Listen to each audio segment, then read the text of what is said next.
built for bowling. By Turbo 2-in-1 Grips, 3G Footwear, Master Accessories, Ballard's Bowling Academy. By Pinwheel.us, Customer Relationship Management. By TD Transportation. And by Quality Respite and Home Care. All scoring is provided by Bowlmetrics, official tournament management system of the Storm U Championships. This year, all SYC events and tournaments are aligned with charities, Ballard versus the Big C, and Make-A-Wish, Utah. Now, live from Ashwaubenon Bowling Center in Green Bay, Wisconsin, this is the 2026 Super Slam Wisconsin.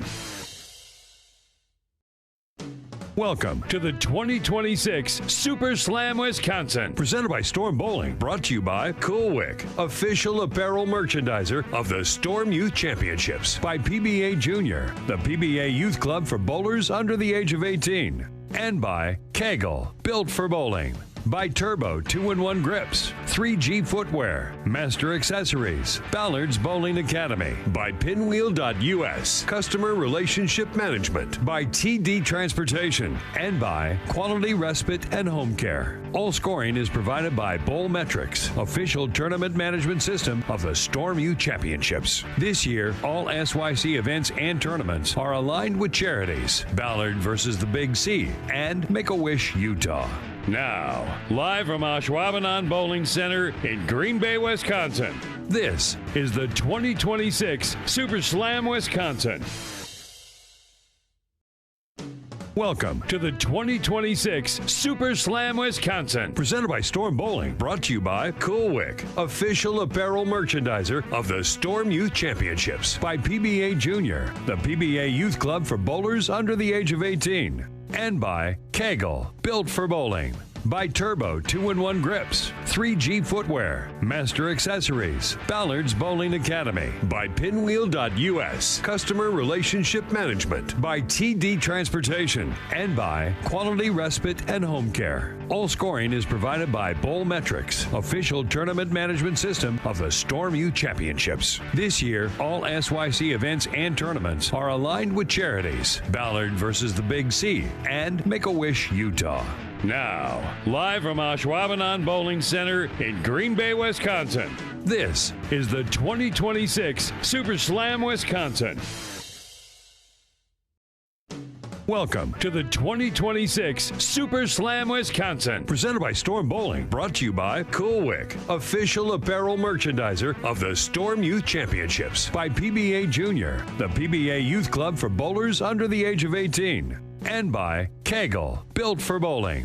By Turbo 2-in-1 Grips, 3G Footwear, Master Accessories, Ballard's Bowling Academy. By Pinwheel.us, Customer Relationship Management. By TD Transportation. And by Quality Respite and Home Care. All scoring is provided by Bowlmetrics, official tournament management system of the Storm U Championships. This year, all SYC events and tournaments are aligned with charities, Ballard versus the Big C, and Make-A-Wish, Utah. Now, live from Ashwaubenon Bowling Center in Green Bay, Wisconsin, this is the 2026 Super Slam Wisconsin. Welcome to the 2026 Super Slam Wisconsin, presented by Storm Bowling, brought to you by Coolwick, official apparel merchandiser of the Storm Youth Championships. By PBA Junior, the PBA Youth Club for bowlers under the age of 18. And by KEGEL, built for bowling.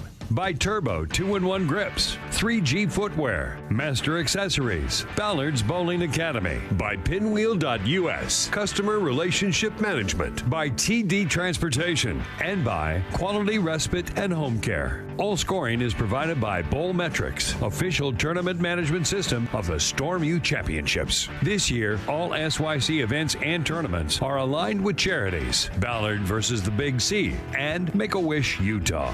Now, live from Ashwaubenon Bowling Center in Green Bay, Wisconsin, this is the 2026 Super Slam Wisconsin.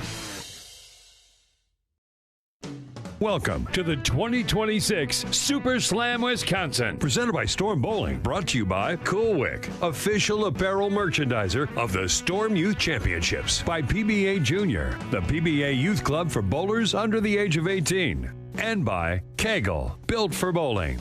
by Turbo 2-in-1 Grips, 3G Footwear, Master Accessories, Ballard's Bowling Academy, by Pinwheel.us, Customer Relationship Management, by TD Transportation, and by Quality Respite and Home Care. All scoring is provided by Bowlmetrics, official tournament management system of the Storm U Championships. This year, all SYC events and tournaments are aligned with charities, Ballard versus the Big C, and Make-A-Wish Utah.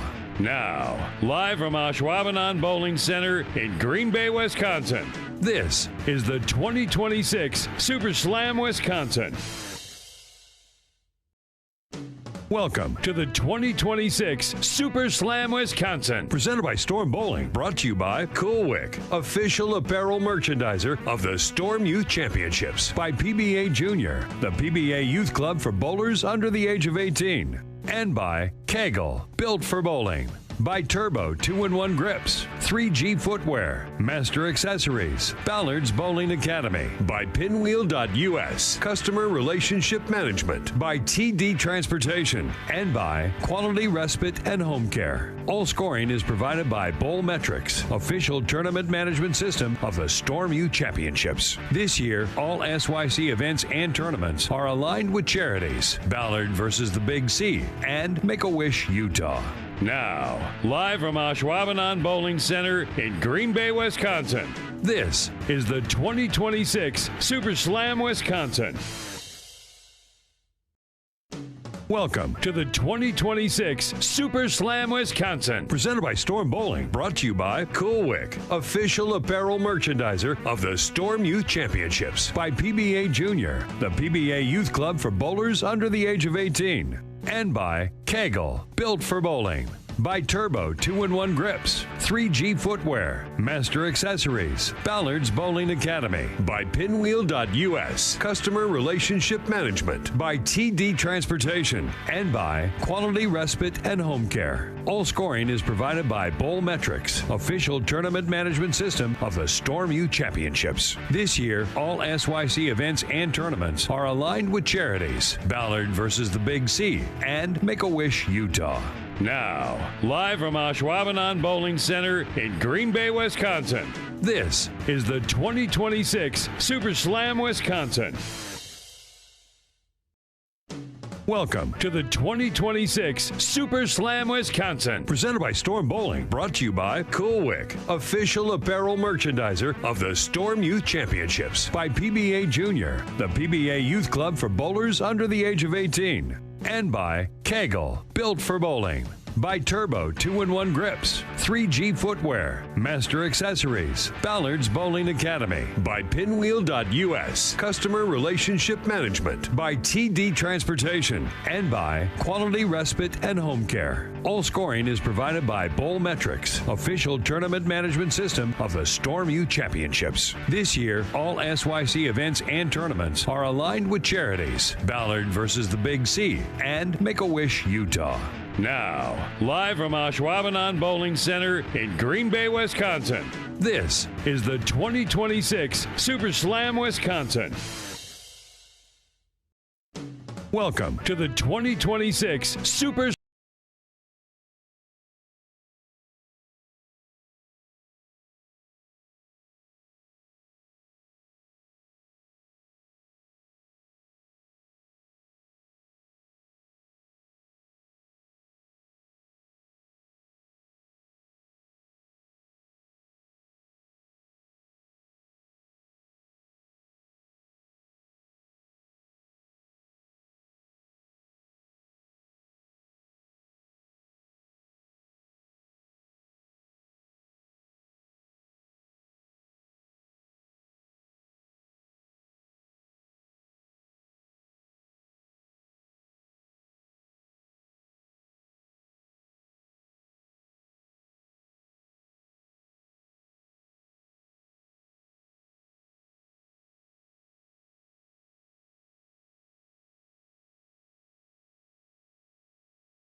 All right, welcome back. This is round number 2 at the 2026 SYC Super Slam.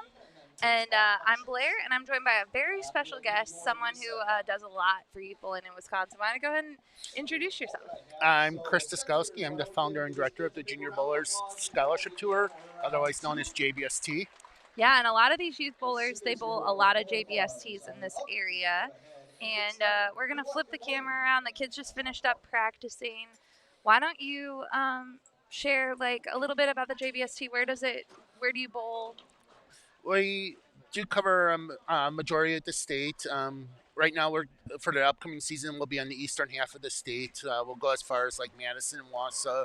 We used to do Eau Claire, but I only get like 50 entries compared to some of our other events. I'm decided not to do the Eau Claire for right now. But then I also go into Northern Illinois a little bit. We'll go to Waukegan and Rockford as well. Great. Um, Yeah, so we have some awesome bowlers. They bowled all 5 games this morning on the short, and now we're on one of our 2 medium patterns this afternoon. I'll pull up the lane pattern a little later, but let me introduce the bowlers in front of us. So we have Elizabeth Silcox, Evan Dallinger, Tiffany Garcia, Haley Sloniker, Maggie Bauke, and Danielle Marka. Those are the bowlers right in front of us. You will also be able to see bowlers to the right and the left of your screen. And my computer just decided to do something crazy. I can read them off the monitors there. Jade, yeah, hang on. Oh, okay. Yeah.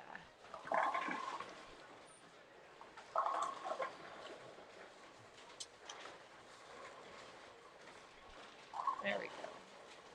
All right, go ahead if you want to read them off the monitor. Sure, it's Jade Mesnes, I believe. I'm sorry if I'm saying it wrong. Asher Mers, Skylar Petz, Isabel Evgen, Sadriana Erb, and Sarah Harvey to the left. And to the right is Preston Hubzik, Mackenzie Larson, Abigail Lawson, Hayden Smeeker, Allison Rakowski, and Bella Phillips on the pair to the right. Yeah, so those are the bowlers we're watching. A lot of U15 and U18. Probably U16, U18 now. We don't have U16. Okay. Yep, we just do U12, U15, U18. So, okay. Yep. Okay. Yeah, but in junior gold or in Yeah. other tournaments, they would be bowling in U16. Yep. Yeah, so we'll watch the medium pattern they're bowling on this afternoon. That is 41 feet with a volume of 27.75 mils. Nice medium pattern for the bowlers this afternoon. It should be, I think it'll be relatively, I don't know, good scoring. What do you think? Yeah, I would say probably medium to higher scoring. Yeah. A little bit. I'm not the best at lane patterns, but it looks like something that can be playable. They might have to make a couple of adjustments. For sure. It's a good spare, but oh, I thought that was a spare. Just a little outside there. So let's see. Sometimes the bowlers will fill out some bios. Let's see if we have bios in here. okay. Yeah, Elizabeth looks pretty good. Nice shot by Elizabeth. Haley Sloniker is from Yorkville, Illinois. Yep. She's done a couple of my events, so that was a good shot, but 7th didn't fall. She is 16 years old. She made Team Illinois. She loves country music, and she's in the marching band. Okay. She wants to say hello to her grandparents and Lucas. So hello. Yeah, she's wearing I see she's wearing a Team Illinois jersey for the event that we're actually going to be part of next week, which is the Lake Michigan Cup, where we compete against our tour. Will represent Wisconsin. She's part of the Illinois State Scholarship Tour, which is run by Patty Mauerman. And then we're competing against the Northwest Indiana Junior Tournament Players Association, run by Mike Krauscher, and the Michigan Junior Masters, which is run by Jerry Tabarik. That's great. Yeah, there's a lot of bowling in this area, so yes, very, very cool. And each team will have 20 bowlers for that, and it's going to be a point-based system and everything. It's an entire weekend of events, and we were able to walk away with 3 of the 4 possible cups that we could win last year, including the main one. So we're looking to defend it, and hopefully the pins will fall our way. Very cool. Yeah, I hope so too. Yeah, we have a lot of bowlers that are bowling in that event next week. Yes. From the different states that compete, so it's a cool event. Yep. We have Tiffany Garcia here. She's from Chicago, Illinois. Okay. Bowls at Lawn Lane, 16 years old, first SYC. She loves the persistence and determination it takes to succeed in this sport. All right, nice shot, Tiffany. She loves to bake and read and wants to say hello to her grandma and Coach Bob. Yep. She likes to start every day with a positive attitude, and I love that.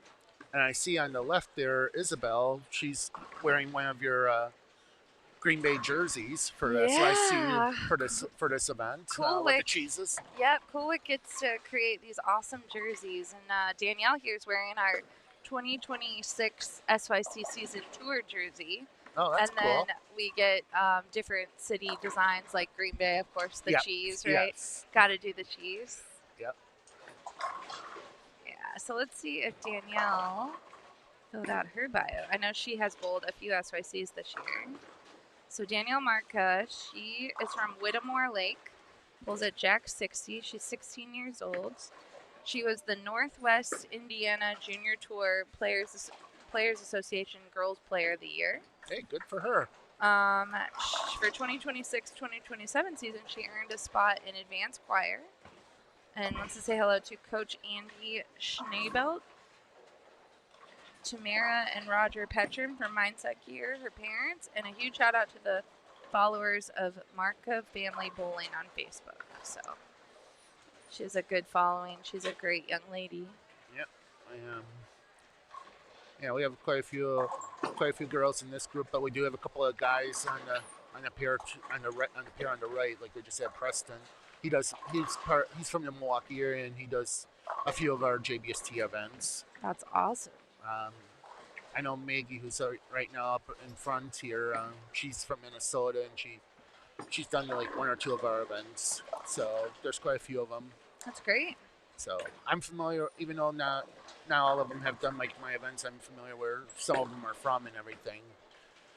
Like I know Elizabeth Silcox. She bowls for the Northwest Indiana Tour, and she's from Fort Wayne, Indiana. She bowls at Thunder Bowl. She's 15 years old. First SYC.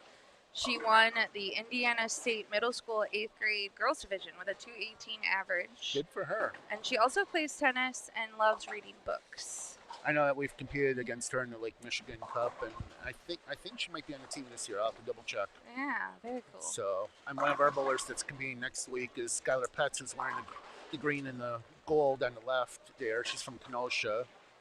And then we have I see Sarah Harvey in the orange jersey on the left there. She's from Michigan. I know that. Nice. So I know quite a few. Like I said, I know a few of the bowlers. That's great. Evan here, that was a great shot. She is from Nashville, Tennessee. Bowls at Murfreesboro Strike and Spare. She's 17.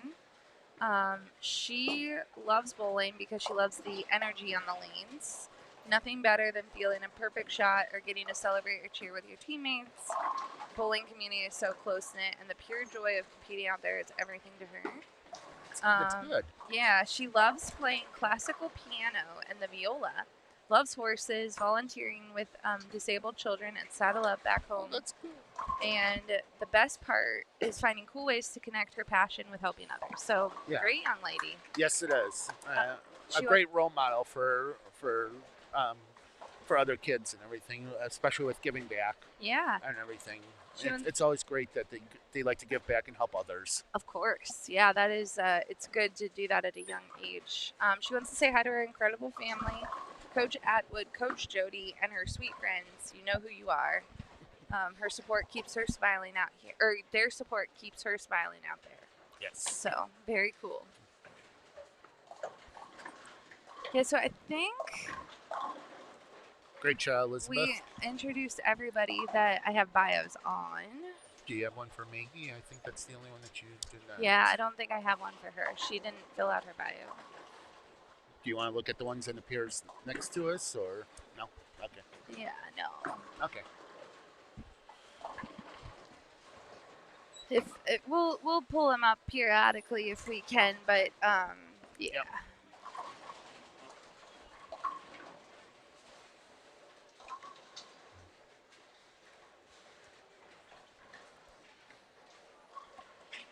Sadie there. Sadie is a past junior gold champion, Miss Sadie Erb. Yep. She just bowled. She's from the New York area. Yes. And I know that the one that's up right now over on, 39, Asher Murr, she's from New York as well. Nice. She's done a couple of my tournaments and goes to school at Clark University. Very cool.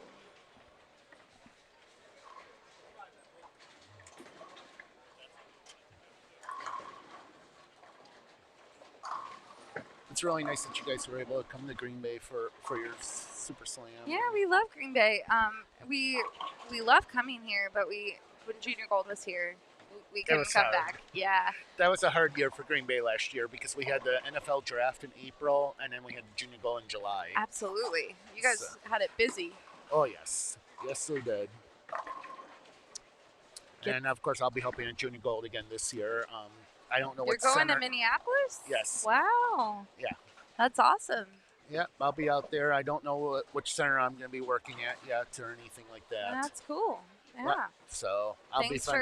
Thanks for all you do for the kids. Yep, it's going to be, I think, my 12th year, 11th or 12th year. I've been doing it since 2015.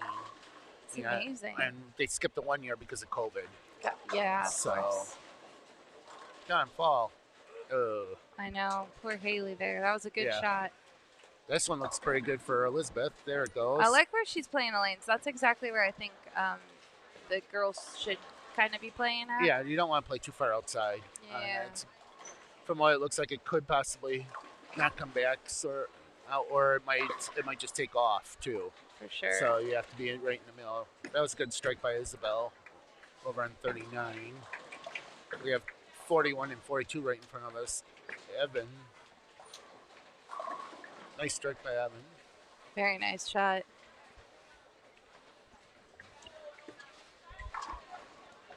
So yeah, I'll be helping at Junior Gold again, and with all my events and everything. It will be great to see everybody at Nationals. I see quite a few kids I see every year and everything. It should be a lot of fun. Yeah. Junior Gold is a great event. Yes, it is. It's a good shot by Maggie. Yeah. Oh. It was a good double. shot. Yep. How about for Tiffany here? Good. Nice shot, Tiffany. Then we got Preston on the right with the strike, getting the 10-pin out. We got a shout out from Danielle, Sadie's mom, in the chat. Sadie has grown into a wonderful young lady. So all these kids grow up right before our eyes. You know how it goes. Yep, and Sadie is up right now over on the left going for a 10-pin. Yeah. And it was a nice strike by Asher when Brooklyn, but it still fell. Yep. Some great pin action there by Haley for a strike.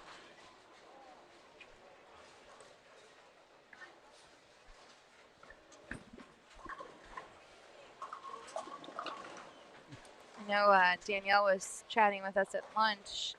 I think she wants to study nursing. That's what she wants to do in school. So it's great when kids know early on what they want to do for their career so that they can pick their colleges and decide what they want to do.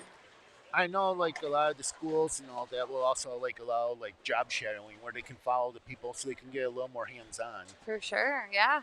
And everything with that. Which is a great way, you know, and some schools offer and some don't. And I think it would be really, you know, if they offer it, they should take advantage of it so that way they can learn more and everything about it. 100%, yep. We got one of your jerseys. Isabel gets a little outside. Oh, but leads only to the 8-pin. Yeah, that was a good break. Yeah, it is. Yeah, it is. And we have one of the guys, Hayden, going up over here on 43. Hayden's a great player from the Indiana area. Yes, he is. He's done a couple of our tournaments. And I think he's bowling on Team Indiana next week when we compete against them. Yeah, I believe he's doing that. He's a super solid player. Yes, he is. And I think he's only maybe like 15 or 16, so he's got a couple years yet. Yeah.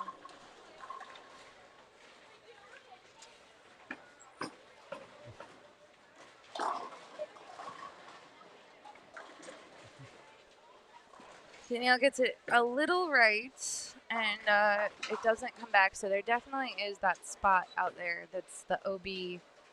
Yes. I like Mercedes playing too. She's just not getting that 10 out. No. It was a good But shot. she's been making them. Yeah. Which helps. For sure. And I see that we had a light hit by Evan there.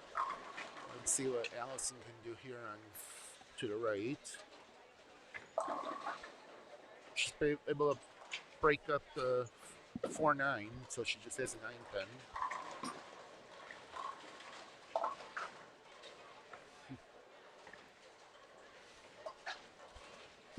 Like I said before, I run the JBST and all that. If you have any questions about that, we can, if you want to. Yeah. Why don't you tell us what you got going on next year? Quite a bit, of course. I'm still working on some of the schedule for next year, but most of it will be out on our Facebook page and online, hopefully in the next month. We'll be celebrating 20 years in October. This past year, we just celebrated just over $78,000 for the year. Amazing, yeah.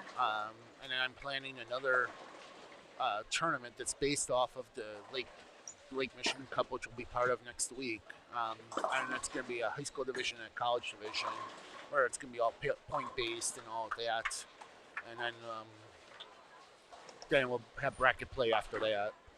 And I'm playing that for next year as well, so should be a lot of fun. That's awesome. And where can people find out about that information? For JBST, it's jbst.org, or on our Facebook page, Junior Bowlers Scholarship Tour. Boys and scratch divisions, and then combined handicap division. 2 chances to win a junior gold spot, and yeah. Perfect. So yeah. if people are listening and they have a youth bowler and they're from kind of this part of the country, Across it. Yep. the Midwest, then they can find out more about those tournaments and come and bowl. Yes, that would be great. I've been running it ever since I started it 20 years ago, and we've been doing really.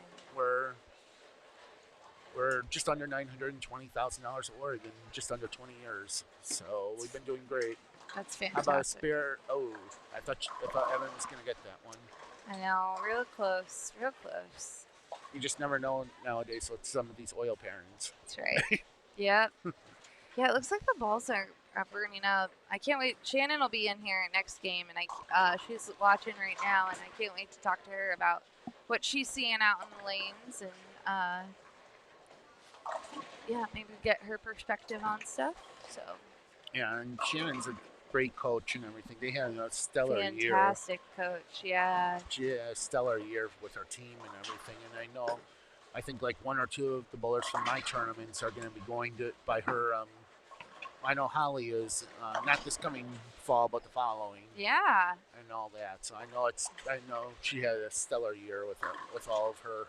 Yeah, she's not losing any players next year. She had no seniors graduate, which is amazing as a coach to have a winning team and not lose anybody. No. But yeah, there's a lot of great colleges out there, and this weekend, a lot of the kids have been asking. Like I know that Danielle was in when Shannon was taking a little break. She was asking some questions just about college and college life, so that they can get to know what to expect and learn about it, so that when they go and do their college visits, they know what to ask. So no, that's another reason why I'm also trying this one tournament idea that I have with the high school division and college division. I'm going to start with just the Wisconsin high schools for the first one, and I know somebody in Illinois wants me to run it down there as well. So I might try and do both very of them. cool. Yeah. But then that way, the college coaches can watch the high school bowlers, and then if it's a weekend full of events, then college kids and high school kids can try and meet up. Yeah. And get to know each other. That's very cool. So it will be something different. Yeah. So I'm just going to start with Wisconsin for the first one and see what happens with it. I think it's a great idea. Yeah, it will be something different with, like I said, with the format and all, with it being point-based and all that instead of pinfall-based. But it will be interesting. Very cool. I'll have more info on it down the road. Perfect. And so people know where to look. Yep. Let's see if Haley can get the 4-pin here.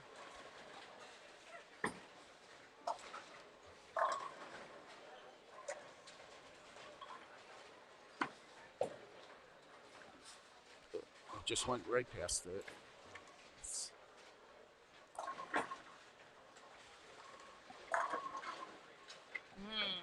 Isabel threw a nice shot to the left of your screen in that awesome Green Bay jersey. Nice shot by Elizabeth. Yeah. Getting the 10-pin out. Yeah, there are two of our guys on the left, Preston, or on the right. Preston went to Brooklyn and was able to get the 9-pin out. Little baby split for Maggie. I think Evan is going to make a little move here. She was looking back at her coaching section. And Isabel got the 10-pin out. Looks like she might have pulled it a little bit. Yeah, just looked like she. Looks like she just pulled it a little bit, or then. I think she broke her nail. Ooh. Yeah. So I think she's trying to. Oh, she pulled skin off. So they're trying to tape it up. I think she's injured right now. And I know there's a lot of bowling left, so hopefully it won't be. Hopefully it won't be too bad for her. Yeah, it's tough. Yes, these kids bowl a lot, so. Yes, nowadays I think there's a tournament every weekend for the kids. I think there is too. Yeah, for sure. So, it's tough to schedule stuff. Yes, absolutely. Yeah. It's always tough for me too to schedule events, but I try. Yeah. Evan was able to get 2 of them, which is the right thing to do.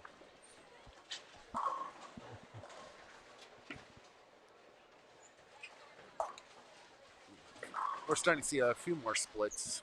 I see Sadie's up right now. Let's see if she can get rid of that 10-pin that she's had a couple of them of. Oh, the pin hits it, but it doesn't fall over. Yeah, I saw that. That's crazy. Yeah. Let's see if Tiffany can get a strike here. She lays a 7-pin.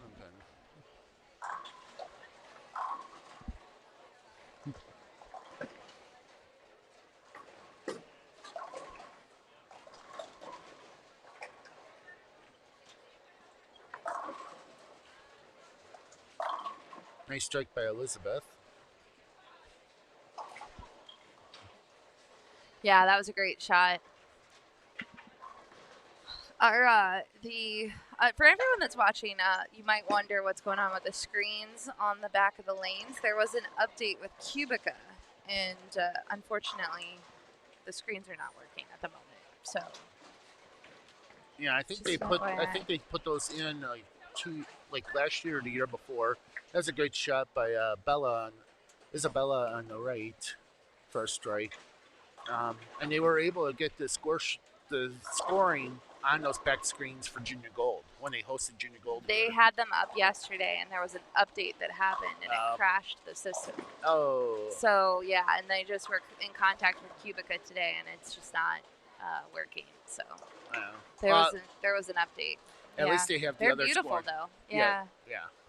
And they've been working all weekend. We got cool logos. And they even had like a fireplace on this morning. It was pretty cool. Yes, it is. Great shot by Preston. That makes it a double for him. He was able to get the 10-pin out there. We got Jade going up on the left. Crosses over for a strike.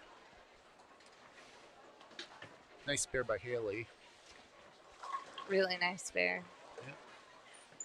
And like I said, we have a few of them that do my tournaments, just like Mackenzie just struck here on the right. She's done my tournaments for a few years, her and her older sister, Savannah. That's great. Yeah, and then I know Asher and Sarah that are going to be on the left. Asher started bowling our tournaments this year, and Sarah's been to like 1 or 2 of mine in the past. How many years do you think the JBST will get to? How many? Let's see how far I can go first. Okay. Yeah. I mean, I was able to get to 20 years, so. Yeah. Would you ever, if you decided to stop doing it, would you pass it on to someone else? Like, do you have dreams for it to continue on? That's if anybody would be interested in taking it over. With how far I go and everything, it's kind of hard to say. Okay. It's hard to say. Right now, there's no succession plan, so if something happens to me, nobody can access the account. That type of a thing. But Yeah. it's kind of nice where most of the stuff will fall on me instead of having somebody else. Something goes wrong. Yeah, but it's a great event and the kids love it. So they wouldn't want it to go anywhere. For Exactly. Sure. So yeah. Exactly. And like I said, there's been a lot of tournaments around and everything too for the kids. For sure. Great shot by Haley, getting the 5-pin out. And then we got Skylar on the left here. Great shot. Oh, that ball. Oh, Danielle. Tough break for Danielle there. Yeah, back-to-back splits. She was making her spare. She had a couple errant opens this game. I know for a lot of them, the first game, it's just to try and figure everything out. For sure. And everything. So sometimes it takes a couple of bowlers, a couple of games to get it going. I see Haley switched balls, but was a little light there. Gets 2. Yep.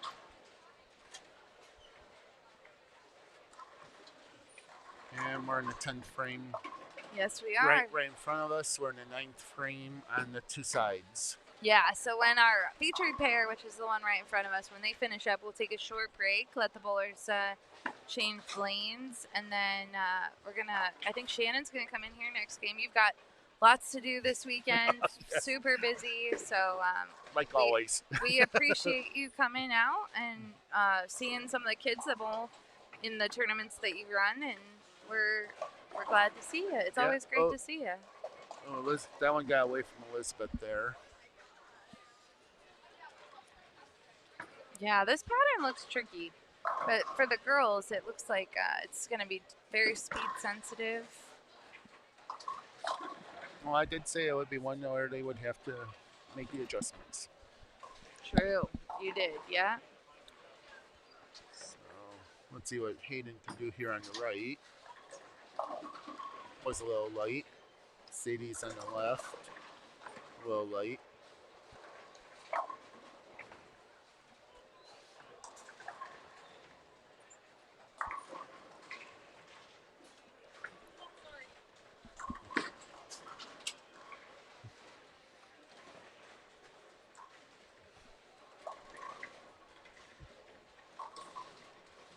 I like that Evan, even though she is battling a little finger injury, she still has a smile on her face. In our bio, she talked about staying positive, and this is exactly what that is about.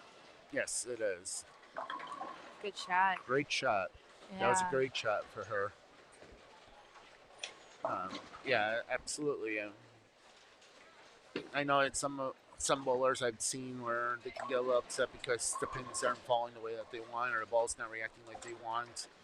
What they just need to do is just step away for a minute, just to regroup, and then not think about what they already did. For sure, yeah.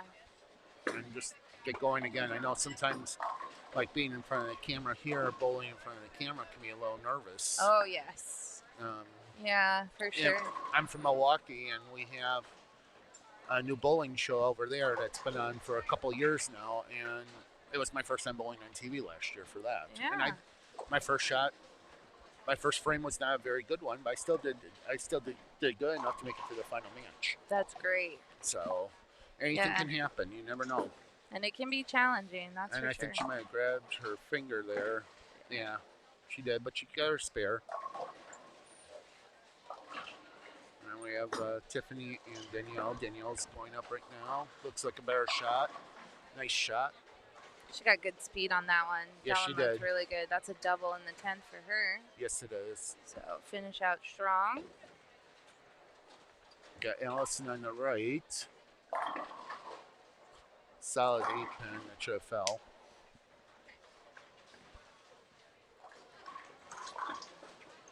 Let's see any. Nice shot by Tiffany.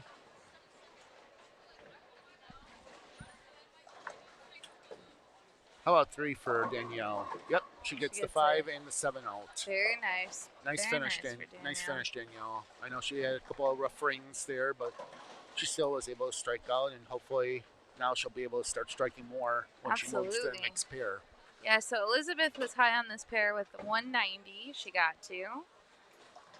I think all the other bowlers struggled a little bit. The next highest was a 170. So Yeah. it's a little work, but like I said, it's the first game, so it might take a couple. It might take a couple of them a couple of games to figure it out. So Yeah, it for might sure. take like a game or two. Sure. See if Tiffany can pick up this baby split. And that ball got away from Isabel or Bella. But Bella's going to have a really nice game on the pair to the right of us. Yeah, Preston had a 221 on that pair. Looks like Mackenzie's solid over there too. She just opened for a 180, Mackenzie Larson. But Bella, if she gets a spare and a strike, she'll be in the 240s. For sure. All right. And Abigail Lawson looks like she can do 216 if she strikes out. Right now we have a 196 for Jade on the pair to the left of us. Great game. So we'll watch Bella finish up just to the right, and then we're going to take a short break. Chris, thanks for joining us, and Thank you, thanks Blair. for visiting this weekend. We love seeing you when we're in this part of the country, and thanks for all you do throughout the year for youth bowling. You're one of the big youth bowling advocates in the country, so we appreciate everything you do. Thank you. Thank you. All right, let's see if Bella can end on a strike here. It looks like 196 will be the high on the pair to the left of us with Jade. Yeah, so I think the girls' scores are, at least game one, they're a little, ooh, fast flew. Oh, she got it. The 10 pin fell. Yeah. So All right, she got a folks. 243. We will be right back. Thank you, Blair.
we are back, and I am joined by Miss Shannon. Hey.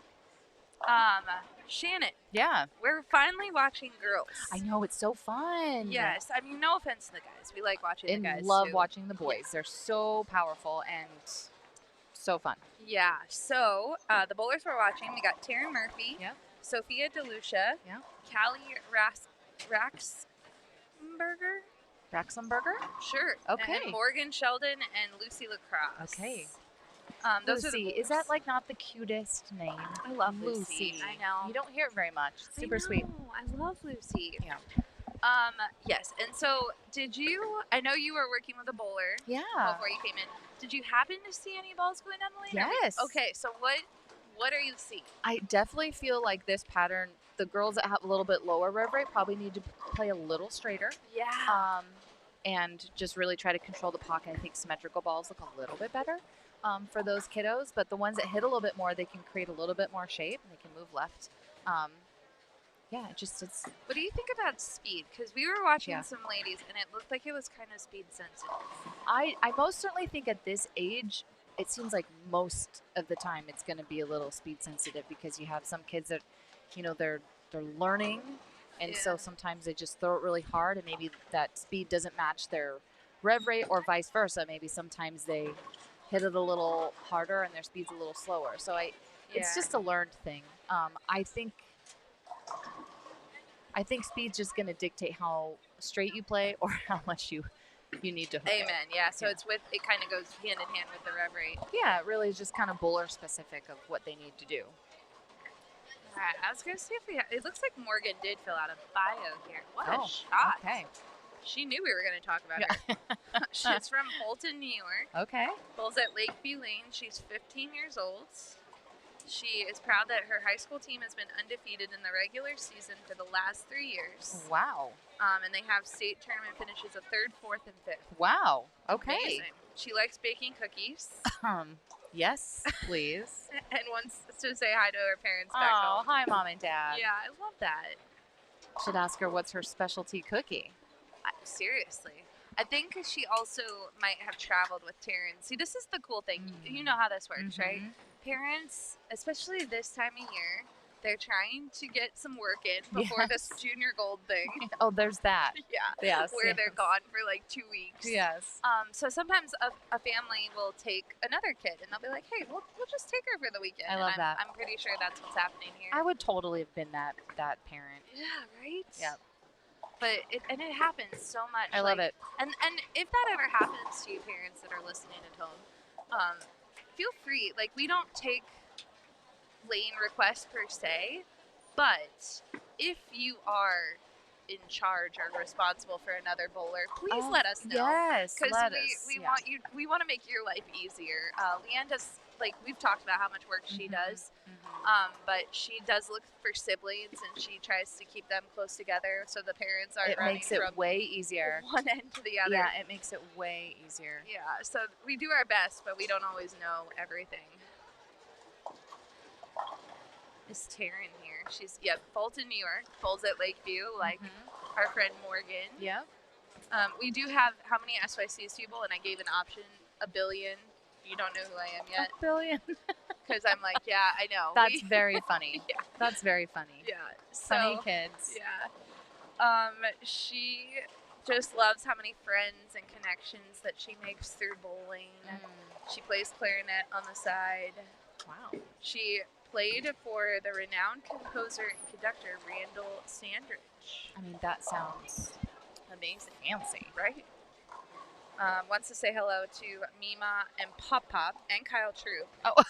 And wish Daria a speedier Oh, recovery. for I me. feel like I need to take a picture of that and just Send it. text it to Daria and Kyle. That's so funny. Yeah. That's super sweet. Kyle's bowling on TV right now. He is Kyling. I'd still text him. He'd probably answer. He would. probably has his phone in his pocket. Yeah, he'd be like, I was that's telling so cool. the little kiddo that I was hanging out with. We were talking about favorite bowlers, and Kyle Troop got brought up, and I said Kyle Troop is one of my favorite bowlers too. Yeah. And I told him a story how I was bowling the World Cup with Kyle. This is back in like 2018. All the cool places the World Cup goes, and the year I got to go, it was in Las Vegas. I remember that. I'm like, what are the? Oh, just forget it. You guys won, but it was great. Yeah.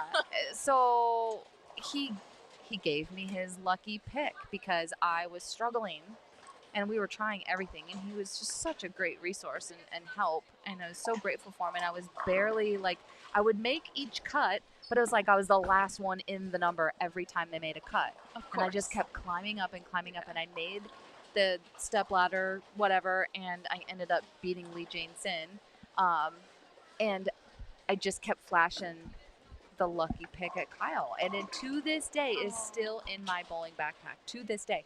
Well, Kyle led by a bazillion, and then he lost in the title match.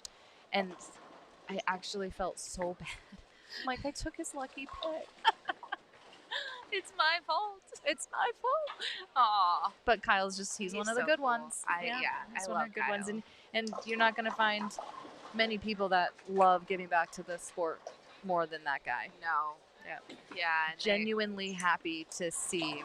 He worked in SYC, and we got to ask him all about his Christmas stuff he does now, where he buys Christmas presents. That's so amazing. Oh, I know. So good. So He gets to play Santa. It's awesome. yeah. Yeah, it's pretty special. That's a player you can root on. As are you too. I mean, I Aw, know. thanks. Like, people still come up to you and say that you're their favorite I bowler, know. and It's I love so that. sweet. I I do love too. that. It warms my heart. I feel like if you are that for somebody, like that is like one of the most humbling things that I've ever heard from people. And then I like think to myself like I'm just Shannon, but I also had you're people that I looked up to as well that I was super grateful for, and they were always so kind. I did have one experience growing up with one of my idols in softball, and I was so excited. I talked for weeks about getting to go to this clinic, and she was going to be there, and I was so excited. And we all got to get in line, and I handed her my glove to sign it, and I was just so excited. And when I left, I got in the car, and my dad was like, well, like, how was it? And I said, I just burst into tears, and I was like, I need a new glove. And he's like, what is happening? And she was horrible. And it's like, didn't even pay attention to us. And Leanne has a story just like this. It just broke me. Yeah. And I remember telling my dad, at that age, I wasn't bowling at all. So I just thought, if I'm ever a great softball player, I will make sure that everybody feels seen, even if it's for a second. And so that's always has stuck with me. And so I really try. It doesn't mean I'm sure like you're rushing to the paddock or rushing somewhere and somebody wants to stop you and it's just this quick exchange. And I'm not going to say that we've handled every situation perfect, and there's times I've probably let people down, but it's never intentional. And it's just always stuck with me, that experience. Well, I mean, I have to give you a shout out because, like, during lunch, you had some players that came in, and you're trying to eat your lunch, and you're just letting them talk and ask but they have so many questions, I know, and it's so great. fun. So I think, other players may have treated that situation differently. Sure. But definitely, I think the girls appreciated. Yeah, well, hopefully, it's a gentle reminder, and hopefully to them someday, maybe someday 10, 15, 20 years down the road, they're in a situation like, and have a career like maybe I had, and maybe the little ones that aren't even born yet, are asking them questions, and they'll remember that, we live in such a interesting world where socializing can be challenging for people, I guess. I don't know, but I don't know. I'm just a firm believer that it's not hard to be kind. Yeah, for sure. So I love that. So we do have a bio on Callie too. Yeah, give it to me. Let's she's hear from it. Buffalo. Okay. She bowls at Town Edge. Yes. 15 years old. She this is another SYC bowler. She is undefeated against Adam Wakely in match play. She's just shouting out to Adam, which Adam, I have to tell you, Adam Wakely, I don't know if he's here this weekend. I don't think he's bowling this weekend. He used to have this like crazy cool hair. It was just like blonde and wild. I love it. but then one week he came in and he had a haircut. And I'm like, Adam, That's so funny. like, what happened? He's like, yeah, I'm done. I'm done with it. I'm like, no. I don't we know if many loved it. people remember this. We were just talking about Kyle Troop, and his hair is his hair. Yes. But do you remember years ago he cut it short and was like taming it Yes. down with like product? Yes. And I told him every time I saw him, I love your hair this way. Yeah, I do remember that. I do, yeah. But anyway, he's the fro guy, so he has to he has pick to it be- out. Right? It's his thing. So Callie has been to 30 different states. She loves to wow, travel. I would like to ask her what her favorite one has been. Right, and then she wants to say hello to Emily, Ryan, and Matt. Okay, No hi, last guys. names, but you know what? Yeah. Yeah. Let's see if Lucy. I know Lucy. This is her first event because we met her in check-in. She did not fill out a bio, but I do know that she is here for the first time. Nice bear. She had some friends bowling, and they said you should bowl, and so she It's came. so fun. I love that. You know what? Sometimes that's all it takes is for somebody to invite somebody to do it. And Yeah. so if you're not bowling and you've always wanted to bowl, be bold, come bowl, and then bring a friend. Ask somebody to come with you because sometimes it's all it takes. Absolutely. I do need. So this is our featured pair right in front of us. Yeah. But left and right are still visible. Yeah. We have 3 SYC champions. I'm sorry, 2 SYC champions to the left. Okay. Alyssa Randisi and Leia Besepic. So when they're up, we'll just give a little shout out to Yeah. them. They're impressive. They're very impressive. And they're yeah. just babies. so little. I know. Yeah. Well, it's- Leah towers over me, so but yeah. she's young and like the little baby faces are just And she is wearing a jersey. Oh, she took it off. She had a burger on her she jersey. did. It was so funny. I'm like From what? Culver's. Yes.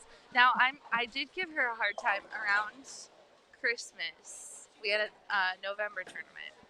And she was wearing this awesome jersey from Coolwick that was the Christmas tree, the Little Debbie's Christmas tree snacks. Yes. Right? Yes. And I said, Leah, I loved those when I was little. Like, I loved those little snacks. I haven't had one in years.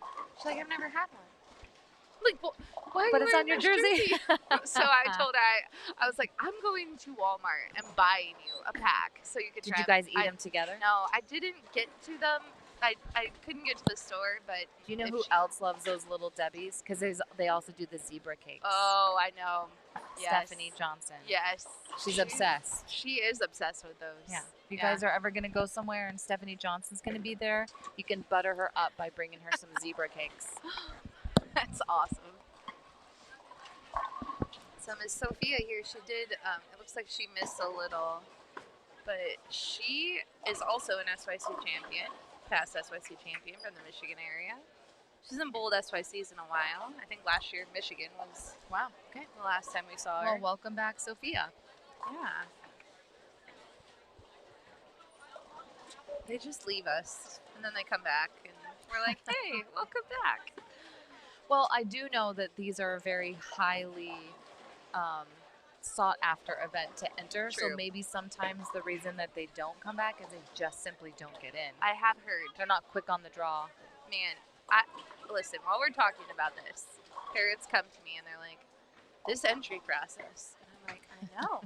Because we have to be on the other side of it, and it's just as stressful. Is it really? Oh, yeah. I mean, it's a little better now Yeah. because we have Pinwheel partnered with us. And Pinwheel is the amazing registration system. So we have a great scoring system in Bowlmetrics. Mhm. And then for registration day, we used to have to either use our website, which the SYC crashed our website 3 times. Oh my gosh. Yep. And then we tried to make this other system work. But the problem with that one is the wait list and the entries weren't tied together. So families that used to enter, they would, like, there would be this gap period where if you were entering, you couldn't access the waiting list. So people got ahead of them on the waiting list. Oh, yeah. And now it's seamless. Now it goes straight into the That's wait amazing. list. It's great. Well, Pinwheel's some of my awesome. favorite stories when the SYCs, first started, and I mentioned, if you guys were listening earlier on the stream, I mentioned Keegan Alexander, and, Yeah. and his mom, Stephanie, is one of my best friends, and she would have me rolling in laughter about how nervous she was. She's like, I've never been so nervous in my life. Yeah, right. I'm like, you're signing up for a tournament. She's like, you don't understand. Yeah. Absolutely cracked me up every time. Yeah. Or I would know that the entries were opening up, and I would text her, or she would just start getting to the point where she would just randomly text me, I'm in. Yeah. We're in. I'm like, okay. There was a group of parents that they actually were racing each other to see who was the first one. Yeah, she told me. Yeah, they would email They would us. ask you guys what was the time that they. We're like, you guys you're taking this to a new extreme. But yeah, no, it's true. It's like a concert, but it's just we can't.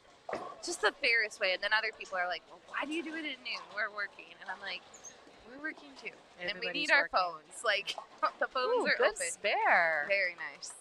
Very nice.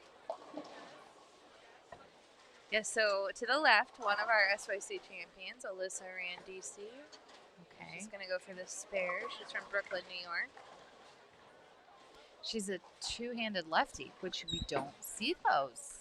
No, yeah. She has won junior gold. She did. Yes. Okay, yeah. good. Yeah. I was like, sometimes I lose track. What is she, like 13 now? I think so, yeah. I think she was still in U12 last year at junior gold? Yeah. Yeah, so. But now I was reminded that there are the new age divisions at There junior are, gold. yes. Yes. Yeah. I was just looking at that because it used to be like U12 to U15 and then U15 to U18, but now it's like every 2 years. So like U12, U14, U16. And the reason I was looking this up is down in Alabama, Bri was contacted by a dad for his son to help maybe give him some lessons in preparation for junior gold. And so we went. And so I was like, well, you know, if he has not bowled before, sometimes it's just you get a little worked up, like, and you think you have to shoot like 220s, and you just don't. And so I was going back and I was trying to pull data from like the last 5 years, like what average it took to make each cut, each round. And I was like, well, wait a minute. Like, I can give you the last like 5 years, but it is going to be a little different because now you have the age divisions are. It's like all new. Different. Yeah, you have no records. But you can still get an idea. Yeah, for sure. Yeah. And so. Yeah. That's gonna be a tough one. Yeah. Yeah, we some of the families when it first changed were asking if we were gonna go to it in the SYCs, but it just doesn't make sense for us. It makes total sense for junior gold. Yes. Because there's so many kids. Yes. But it would just and water honestly, down. like. I know it's challenging, and I'm not sitting in here saying that this is what they should do and they got all the answers, especially if you have multiple kids in multiple age divisions. But to help, I think the biggest issue is that, like, a lot of people that we hear are like, well, why don't we go to this city or why don't we go to that city? And they simply don't have enough lane beds for the amount of kids that are bowling junior gold. Yeah. And so one way would be just to split it, like, from 1 week to another. Yeah. But the problem is, instead of there being 1 week, then it's 2 weeks. And if you have multiple kids that are in multiple age divisions, it's just, I don't really know if there's a right way to do it. Yeah, I don't know. It feels like junior gold is just it's like amazing. It's an amazing event, but I always say this when I go to like the trade show or I'm watching the USBC, all the work that they put into it. I can't even understand how much work it takes. I know. They got to work on it for a whole year. It's so much. The organization, the volunteers.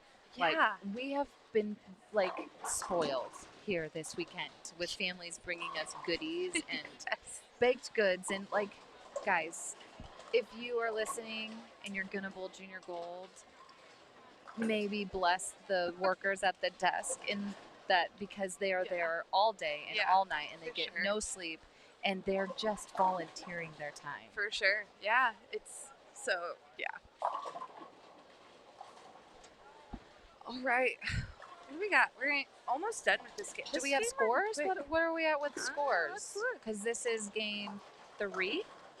No, this is game 2? Yes. Oof.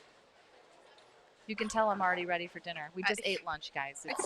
We're eating lunch, and Blair says to me, "Okay, guys, so what's for dinner?" I hadn't even taken a bite of my lunch. I'm like, wait, so what are we doing? Hey, you guys mentioned something about Panera and grabbing it to take it home. Yeah. I'm down. Okay, let's do it. So yeah, twist Leanne's arm You to do don't that. have to tell. Don't have to tempt me with a good time. Okay, so U18 girls. Yes. 243 leader Bella Okay. Phillips. Okay. Larry Tharps 235. Holly Nice. 229. Yeah. How do you say her last name? Orgman. Orgman. Uh-huh. Okay. 229. Yeah. And I think she's struggling. She a is little bit. definitely struggling this Yeah. game. If I would give her a pointer, which I'm not, but Right. if I was, I would probably want her to put like a symmetrical core in her hand, because it looks like, she's two-handed, and so her rev rate is forcing her to play a little bit further left. But if she doesn't get the ball far enough right, it wants to go through the face. And then if she gets it further right, then it wants to wiggle. And to me, anytime that I experience that as a player, it's not even like a different asymmetrical bowling ball. It's a different core. So I put a symmetrical core in my hand, and at times I probably need to move a little right, but at that point, if I'm struggling like that, it's just put something smoother in my hand and just get myself into a part of the lane where I can at least control the pocket, and then hopefully once the lane's settled down in transition, then I'm able to be a little more bold in my adjustments. But yeah, we're seeing that with a lot of girls having a rough game, and that's the tricky part, like avoiding the splits right now, because the scores aren't super high around us. I mean, we're reading off the leaders. This is a tricky pattern. It is. It's tricky. So in the U18 girls, only the top 6 are plus. Yeah. So lower scoring. Mm-hmm. Let's pop over to, we'll stay in the girls since we're watching the girls. So Okay. Callie actually was leading after game 1, plus 32. Okay. Olivia plus 16, and Ella Wagner plus 6. Nice. Taryn, it was 4th, and she was minus 5. So only 3 girls. But she are has a plus. good game this game. Yeah, she does. Okay. So, and then Leia, just to the left, she was in 5th. And there, she was minus 9. So tight, 30 pins basically between 5th and 1st. Okay. U18 boys, Christian Mouton, Wow. 267. Wow. The boys are liking this pattern. Yes. Henry, 247. Landon, Rocco, 247. Wow. Ryan Burgess, 246. Joss Weems, 237. Jaden, 231. I mean, and then 230. Gavin Neal. So the top 7 10. had 230 Or plus. top, And then top 10 is 214. Wow. Yeah, you're in 10th. Good for them. Yeah, so solid bowl in there. Yeah. U15 boys, we got Chris Wagner up top, plus 26. Hudson Nipo, plus 24. And Aaron Odejebe, plus 23. Dang. These are the top 3. Down in the U12. Oh, I love the U12. Aaron Cabanis, who's the kid with the awesome throw after Kyle Troop. I mean, he has his own throw, but 234 for Bam Bam. Bam Bam. Come on. That is just so cute. It's the best. Nolan Randisi's like, I'm good too, 194. That's great. U12. Yeah, that's great. These are U12 scores. 188 for Logan Jennings. So, and then U12 girls, Stevie Newton, 236. Taylor Morgan, 202. Amazing. Ellie Kate was 3rd at 158. So we'll keep an eye on the scores, but and the girls are going to keep coming here for another game or 2. So, yeah, for and sure. then we'll transition back into, looks like the U12 boys. So they're U12 boys are so fun. They're going to be fun. I don't know. I just think watching the little ones are just too cute. For sure. Like I hang out with the older ones all the time. So. You're like, let me. I started coaching. Most people don't know this. So the USA Bowling Program, when it was a pilot program at USBC, I worked there. Yeah. And they asked me to coach. And I was really down on bowling at that point. We didn't have a tour. The few tournaments we had a year, I would struggle at times and just be frustrated. And I remember whining to Brian, I hate how bowling makes me feel. well, I was in my own woes me feelings. But anyways, so I was gonna take a break. I was just gonna get to the end of the year because I had contracts and I was on Team USA, and I was gonna just take a break and kind of walk away. And then they asked me to be a coach, and I was like, ugh, I don't have anything to give. Like, how am I gonna help anybody when I can't even help myself? And then I was like, okay, I guess I'll do it. And then they told me I was coaching a bunch of the people at work's little girls, and I was like, oh, great, no pressure. I'm just gonna let everybody down.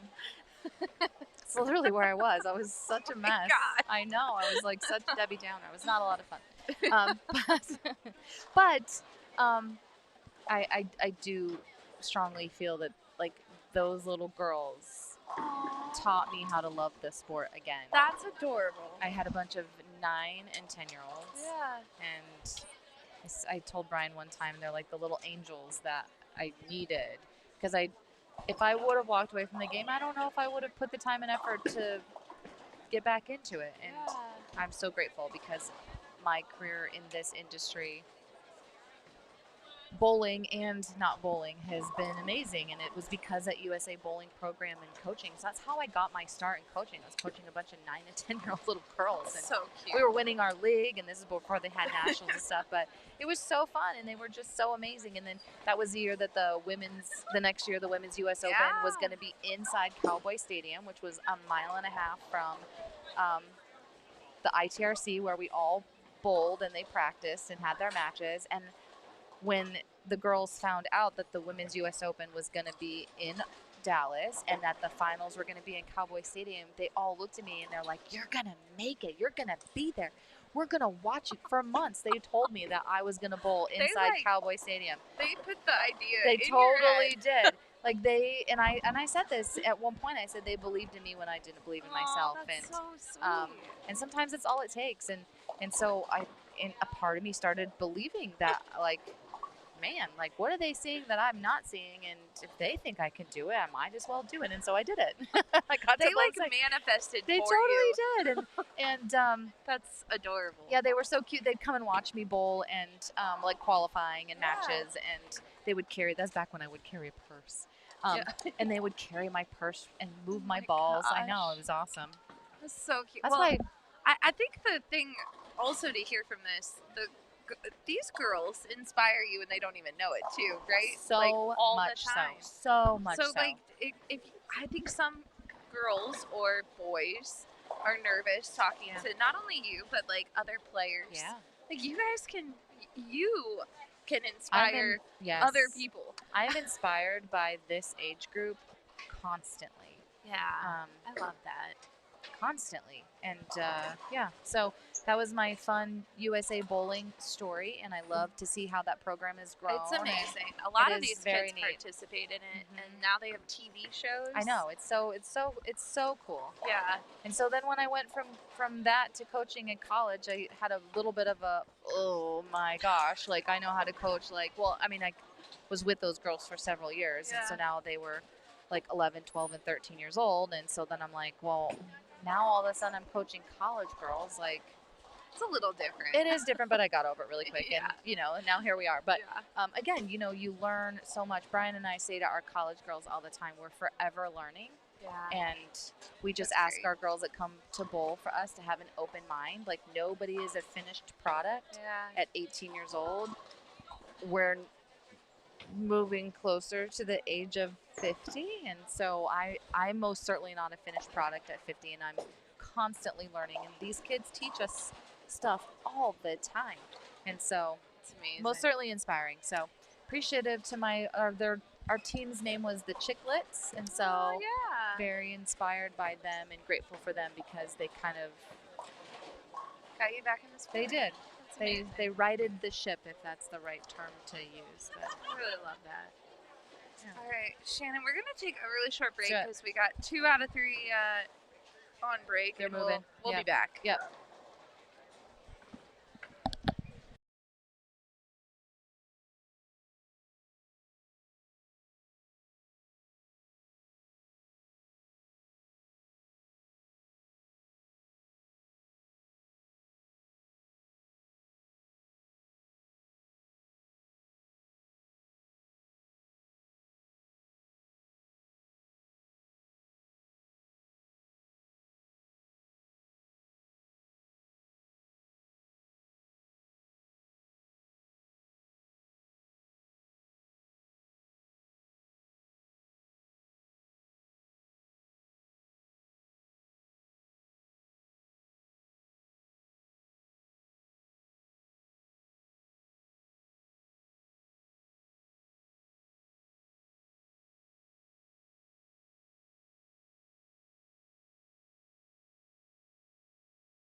All right, speaking of manifesting, you just manifested U12 girls I to our did. pair.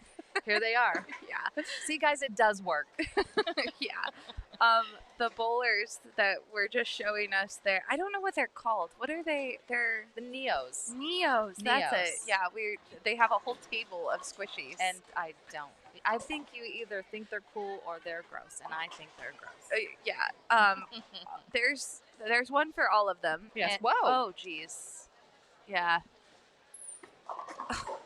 Well, that was. Well, did we trippy. mention that Cubica had an update this weekend? Yes, we learned. Okay, which is good for me to know because at Jacksonville State, where I coach, they're going to be putting a training center, and we met with the architect like a month ago, and it was really, really cool to go. Yeah. It's really cool to go through the process. I never thought I'd be that close to the Yeah. process of building, but we're going to put, I'm pretty sure we're going to put this Dextronic or whatever this scoring Yeah. system is in Yeah. with the board. And it's amazing. Yes, it's so cool.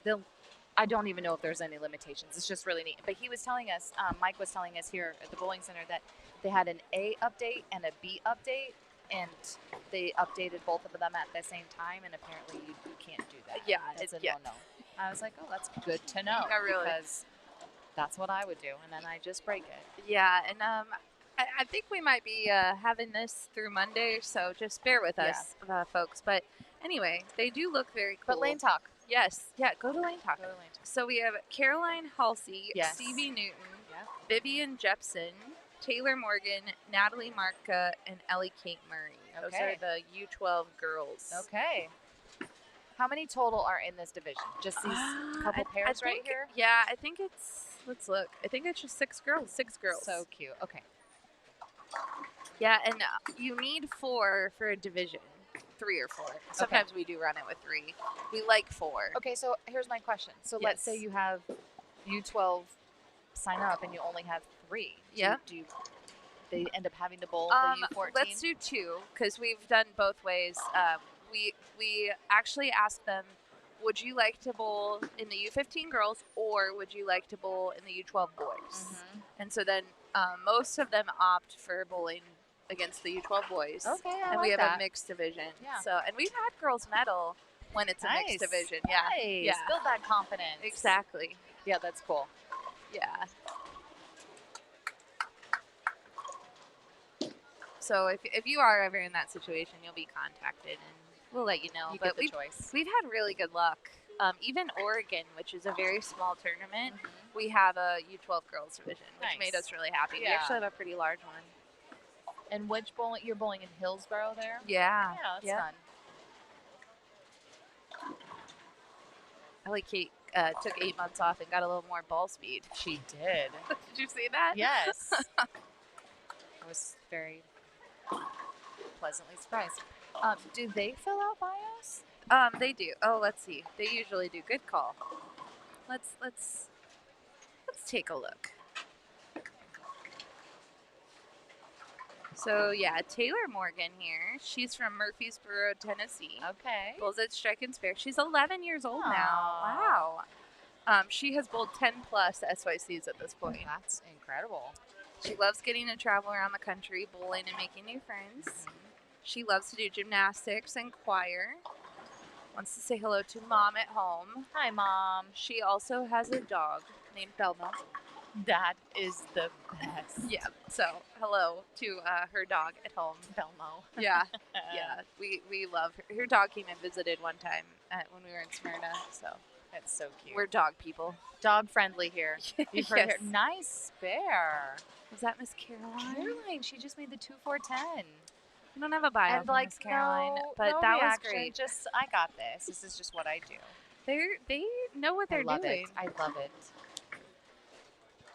Yeah, look at Ellie Kate. Okay.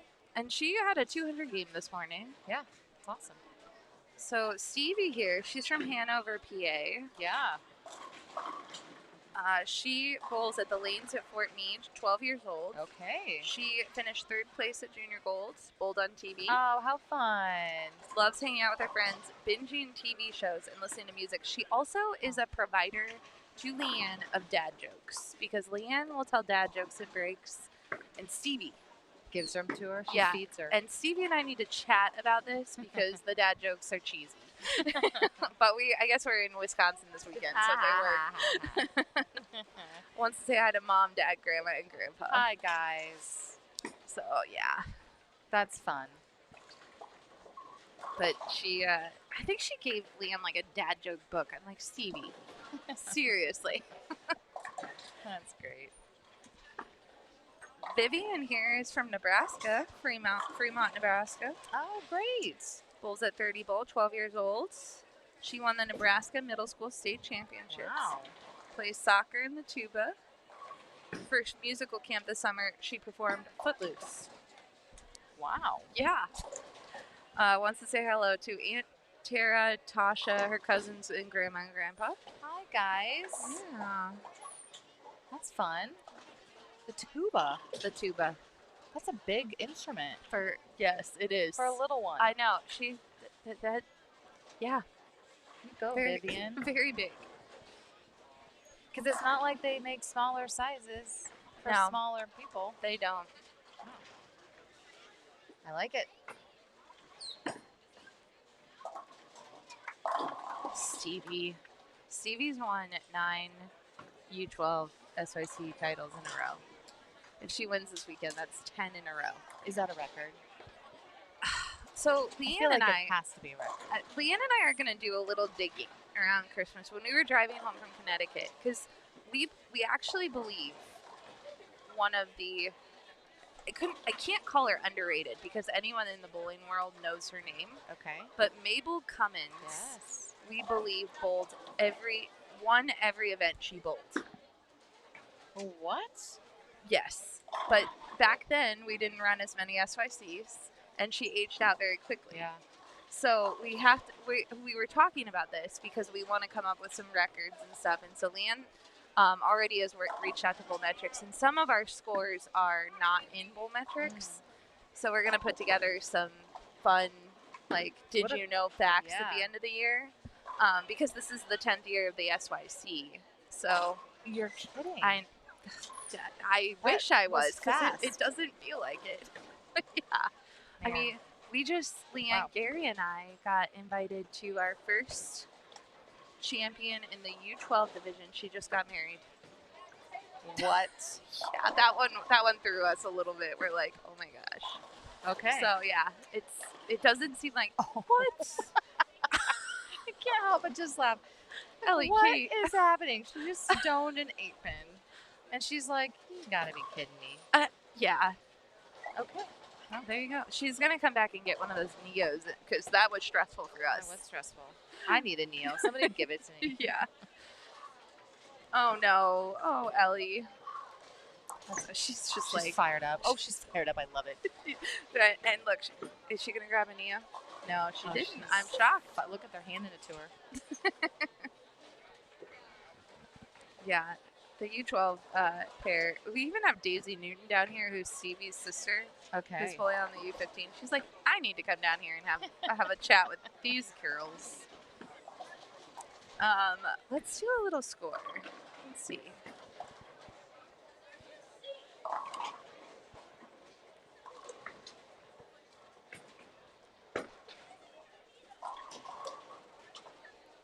Yeah, no, we still don't have scores. Our scores. Jump on Lane Talk, you can see updated scores, You but can. Yep. it looks like we again have some sort of gap.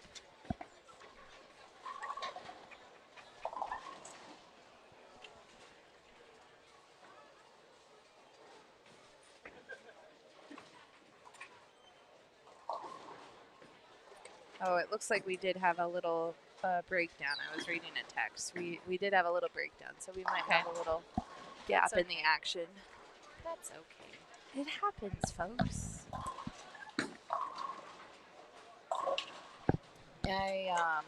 On our TVs up here, they're showing the battle of the brands, and I Yeah. think the Storm just won. Oh, back to back. They did. That's awesome. Yeah. You We know, like to see our guys winning. it was really funny last year. You know how winning an NCAA trophy feels for a Yes. city, right? Yes. So this trophy that they're holding on TV, if you are watching at home, that came back to Storm last year. Very cool. And when I tell you, Tyler took it down to our employees. To everybody? Downstairs. They were taking pictures with it on our manufacturing floor. That's amazing. It was so fun. Yeah, that's so amazing. I think, you know.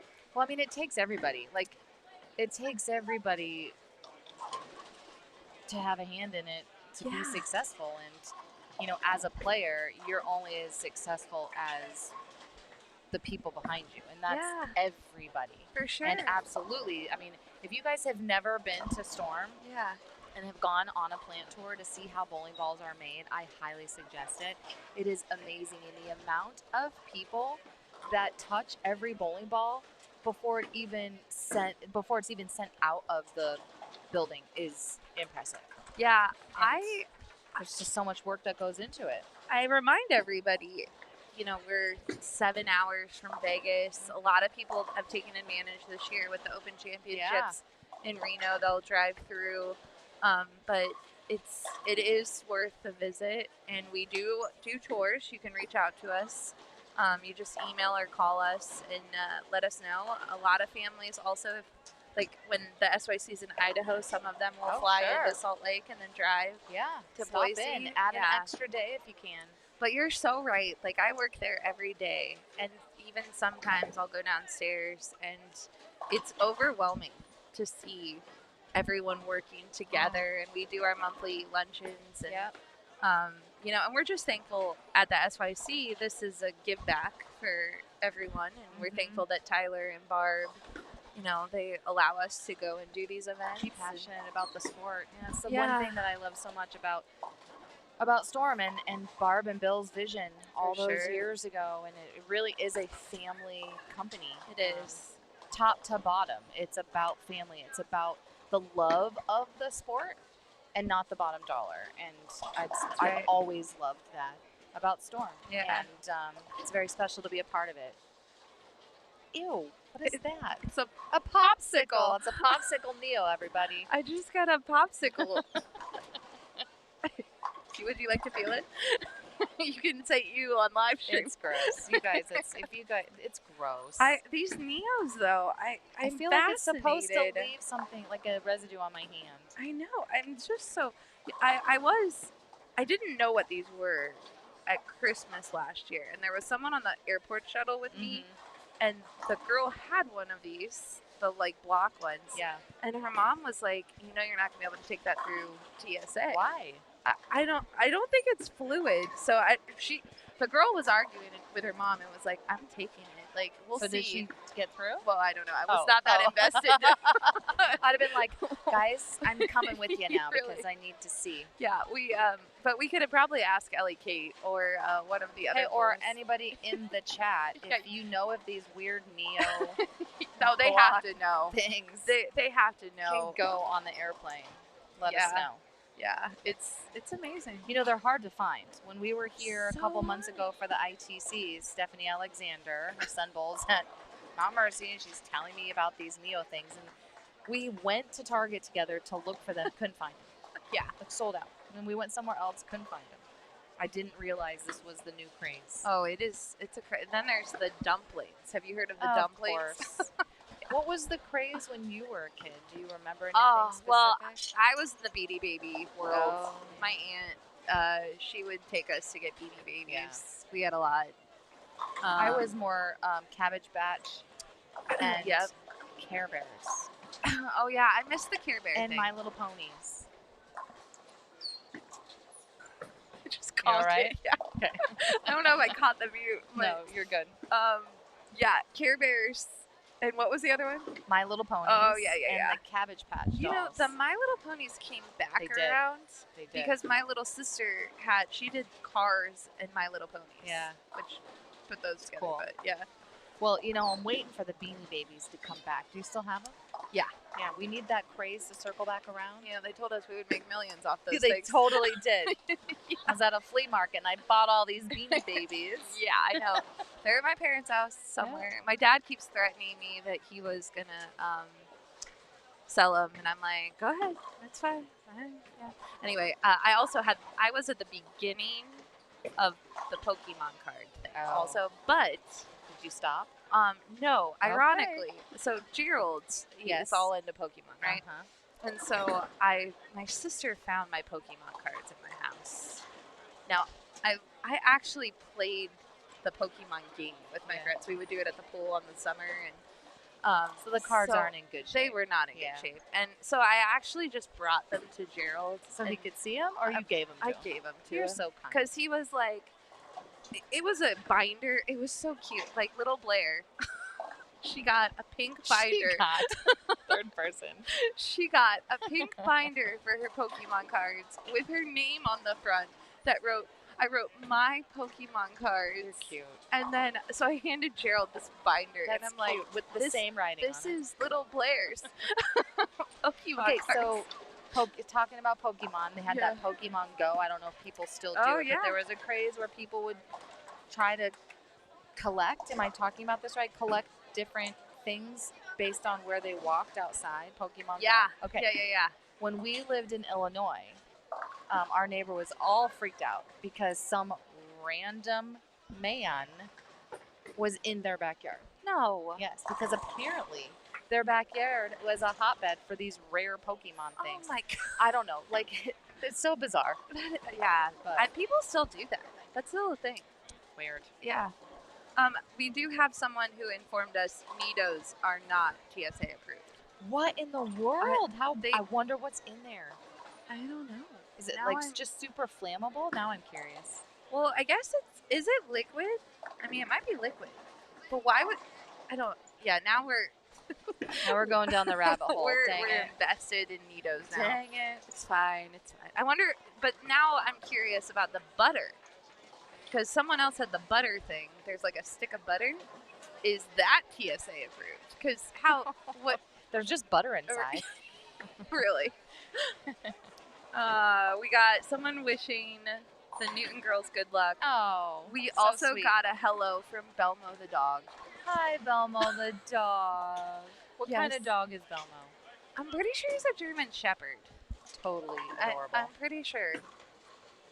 So cute. At the SYC, we met a German Shepherd Belmo.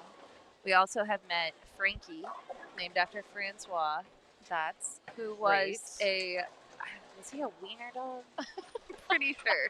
He was something little. He was like a Shih Tzu or some kind of like little. You guys, that's so funny because Frankie's a small guy. Yeah. Yeah, it was. But the reason that he was named Frankie was not because he was small, but they were at the SYC. Frankie was the pro, Oh, and they went cool. and adopted a dog. That's cool. So, All right. So how many Shannon dogs will there be after this man, weekend? I'm just yeah. kidding. Please don't. Please don't name your dog Shannon. should However, I was named after a song, Shannon, Oh, by yeah. Henry Gross. It's about a dog. No way. Yes, Oh, it's about a dog that See, I was meant swam to- away. And You Yeah. were meant to love I dogs. was meant to love dogs. We do have the U12 boys. They've entered They've the entered chat, the chat. as people say nowadays. Guys, some of them are so tiny. Yeah, you can see them to the left. I love it. And we got U15 girls to the right. There's Miss- U12 in front of us. Yeah.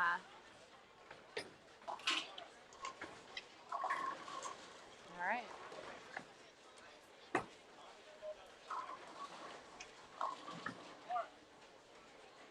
Do we have score updates yet? Oh, I should look. I just saw we had Deadwood. Belmo is an Australian Shepherd. I- Love. Oh, I messed up. Man. Not a German Shepherd.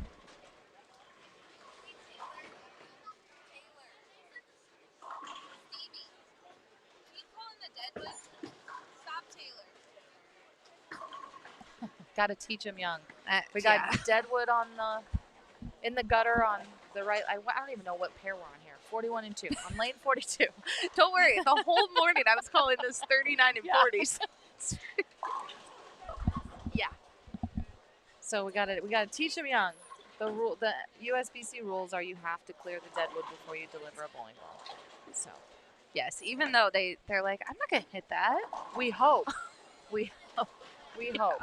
It's a bad moment if Yeah. you do. But Have you ever, like, not cleared a Yes. deadwood. Oh, and so then, embarrassing, you guys. like, hit the deadwood because you're, like, staring straight at it. So embarrassing. That's one time. This is so embarrassing. So one time I'm like, oh, I'm going to throw this ball into the gutter and I'll clear the deadwood. And there was a ton of friction on the gutter and it hooked off of the gutter. And it didn't go in the gutter. I was so embarrassed. Oh, that's Yeah, awesome. Yeah, it's good times. Good times. I do know a spot. I'm going to have to tell whoever this Nido collection belongs to. We saw some Nidos the other night at the grocery store did. when we went. Yeah, wait, I didn't. You guys. I saw them at a Target. I was Oh, at a Target yeah, and I saw okay. them recently. Oh, so there. And I was like, there they are. There's a bunch at, I don't even know the name of the grocery store. It was, So come to Green Bay, everybody. Yeah. We're looking for it. and ask Leanne because she loves this grocery store. And it was a nice grocery store, but I actually don't remember the name of it. And the deadwood has been removed. Okay, back to the action. Is this the ninth frame that they're going into? This 10th frame. is the ninth. Ninth frame? 1, 2. This is the 10th frame? I don't know. Because You guys, that we would are struggling. 1, 2, 3, 4. They're bowling the ninth. Okay. But this Usually this there's one, a gap.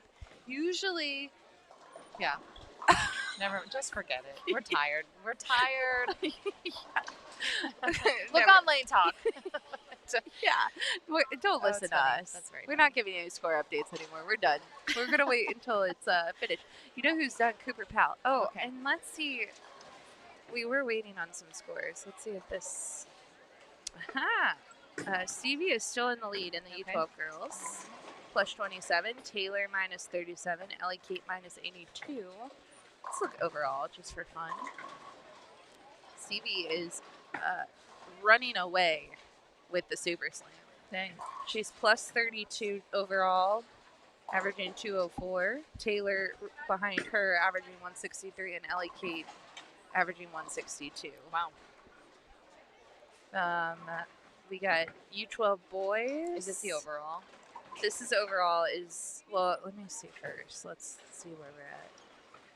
Yeah, so all the scores are in. So Okay. overall, Erin Cabanis, minus 18. Logan Jennings is in second, minus 48. And Cooper Powell, minus 125. Okay. And I did just see Cooper Powell shot 223. Wow. He's Closing that gap. 2 pair over. Man. But Bam Bam's on that same pair, and he can go out for 73. 2-teen? Yeah, 2-teen.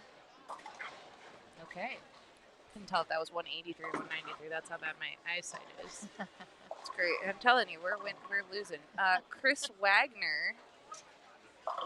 Let's do this again. Yeah, Chris Wagner. He just shot 226, 268. He's leading on the medium. JT Grothis in second, plus 41, and Stephen Rex, plus 33. U15 girls, Olivia Titus, plus 34. Aria, plus 7. And Leia Okay. Pacific, minus 6. Okay. Christian Mouton continues, plus 108. Wow. Landon Rocco, plus 104. This Wow. is the U18 boys division. Plus 82, Joss Weems. Isaiah Derflinger, plus 58. Man, these boys are striking. And I think we're going to catch definitely some U15. We might get some U18. U18 girls, Larry L. Tharps, plus 80. Mackenzie Larson, plus 24. And Bella Phillips, plus 16. Nice. What are the overalls on that? Oh, yeah, good call. Overall, U18 girls, Larry L's leading, Savannah Portillo in second, and Sophia DeLucia Nice. third. Okay. I have a feeling Christian oh no, Joss Weems up top overall for U18 boys. It's tight. It is tight. Christian Mouton's climbing. He's Yes. he's in fifth right now. He's like, I'm coming for you guys. For All sure. right. Yeah, so the bowlers, I know we covered this earlier, but the bowlers will be bowling 20 games this weekend. What's a normal? 15. So So you they add an extra squad. This is the major Yeah. of the year. And so they get 5 extra games, 1 extra pattern. Normally they only bowl short, medium, and long, but they get 2 mediums at the Super Slam. Do you always do 2 mediums, or do sometimes you do 2 short, sometimes 2 long? Or is it's always been. So we used to call it like the mystery pattern. Oh, okay. But we showed them, so it wasn't really like we just didn't know what it was gonna be. Yeah. But some mediums have been shorter, and some mediums have been longer. Does that make sense? Yep. Yeah. But it ended up being 2 mediums, so we asked KEGEL, we're like, can we just make it 2 mediums? Yep. Because medium, while it would seem like it's the easiest because you can play so many different parts, it can be one of the trickier ones. No doubt. Right? No doubt. I think sometimes, I no doubt, zero question in my mind that medium patterns can always be the trickiest because there's not a specific way the lane is forcing you to play, and so you can attack it so many different ways. No doubt. Yeah. You know, long patterns, you typically don't want to give up the pocket, so you play a little further left. Sometimes you can find some where the gutter hooks, and you can kind of trick the pattern. And then shorter patterns, you know, you want to be a little further right. But the medium patterns, I think, just notoriously can play very tricky. Even if you look at it and you're like, it should be pretty playable, it can be tricky really quick just based on how everybody's attacking it. Yeah. I have a feeling women's championships this year is a medium pattern because it was tricky. So that is my estimate. Miss Vivian here, that's a double for her in the 10th. So we have Ellie Kate Murray ended up with a 171. Taylor Morgan 176. Stevie finished with a 191. Caroline 151. Natalie struggled a little bit this game with 133, and Vivian finishes up with a 163. Okay. Great bowling by these young ladies. I definitely think that that's great bowling.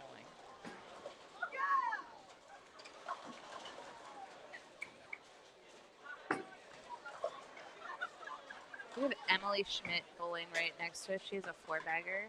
Do you want to know a fun fact about Miss Emily? Yes. Her dad is a Delta pilot. Stop. Yep. Like a true Delta pilot. Well, I think we need to become friends. Yeah. I bet you he's got some stories. He does. And he came to Las Vegas, and we were chatting with him because he flies through Salt Lake a lot because we're a hub. Yep. And I asked him, I go, because I don't know if everyone knows this, but there are Delta trading cards that you can ask the pilot for. Yes. So I asked him, I go, hey, I've always been a little scared to ask pilots, like, do you have any? He's like, oh yeah, I'll bring you some tomorrow. So he brought us these awesome Delta trading real? cards. Yeah. And it's like the pilot's trading card? No, Or it's like they just have Delta in general. They have their planes On all it. have trading cards, and That's they're like holographic. That's cool. Oh, it's so cool. So I would feel weird, like, yes, can you ask the pilot? Right. If I can have a trading card. Right, but they do hit your these call really button. cool. I know, but it's crazy because they like release these like every year, and they have like That's the cool. 100 years of Delta. That's cool. Oh, it's so cool. Anyway, That's going to my be the fun next fact. thing you can buy on eBay. Oh yeah, for sure.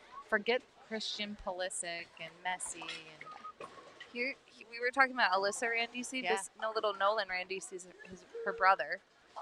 little Over brother. here. Little brother. Okay. He's in U12. He doesn't throw it that bad, huh? Tell me he's 10 and I might fall out of my chair. He might be 10. Oh my god. He might. Let's look. Let's These see. kids. I mean, I have another way to look because I can log into Pinwheel. I also can probably ask a parent because they're hanging out. He's 12. He's fun. Does that make you feel a little better? No, because it's still incredible.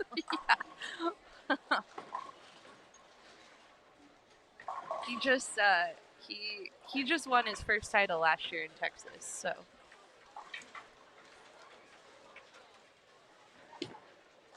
Yeah, it's impressive. And he's going to make the spare, of course. I mean, just forget it, Blair. I don't know if I've made that spare ever in my life. Just watching a bunch of 12-year-olds making this spare. Shake it off, Nolan. It's no big deal. Yeah, and again, not like Just forget it. yeah, they're like, Shannon, I do this all the time. It's not that hard. Maybe I just needed to bowl two-handed. I don't know. Yeah, that have you thought about trying that? I'm too old.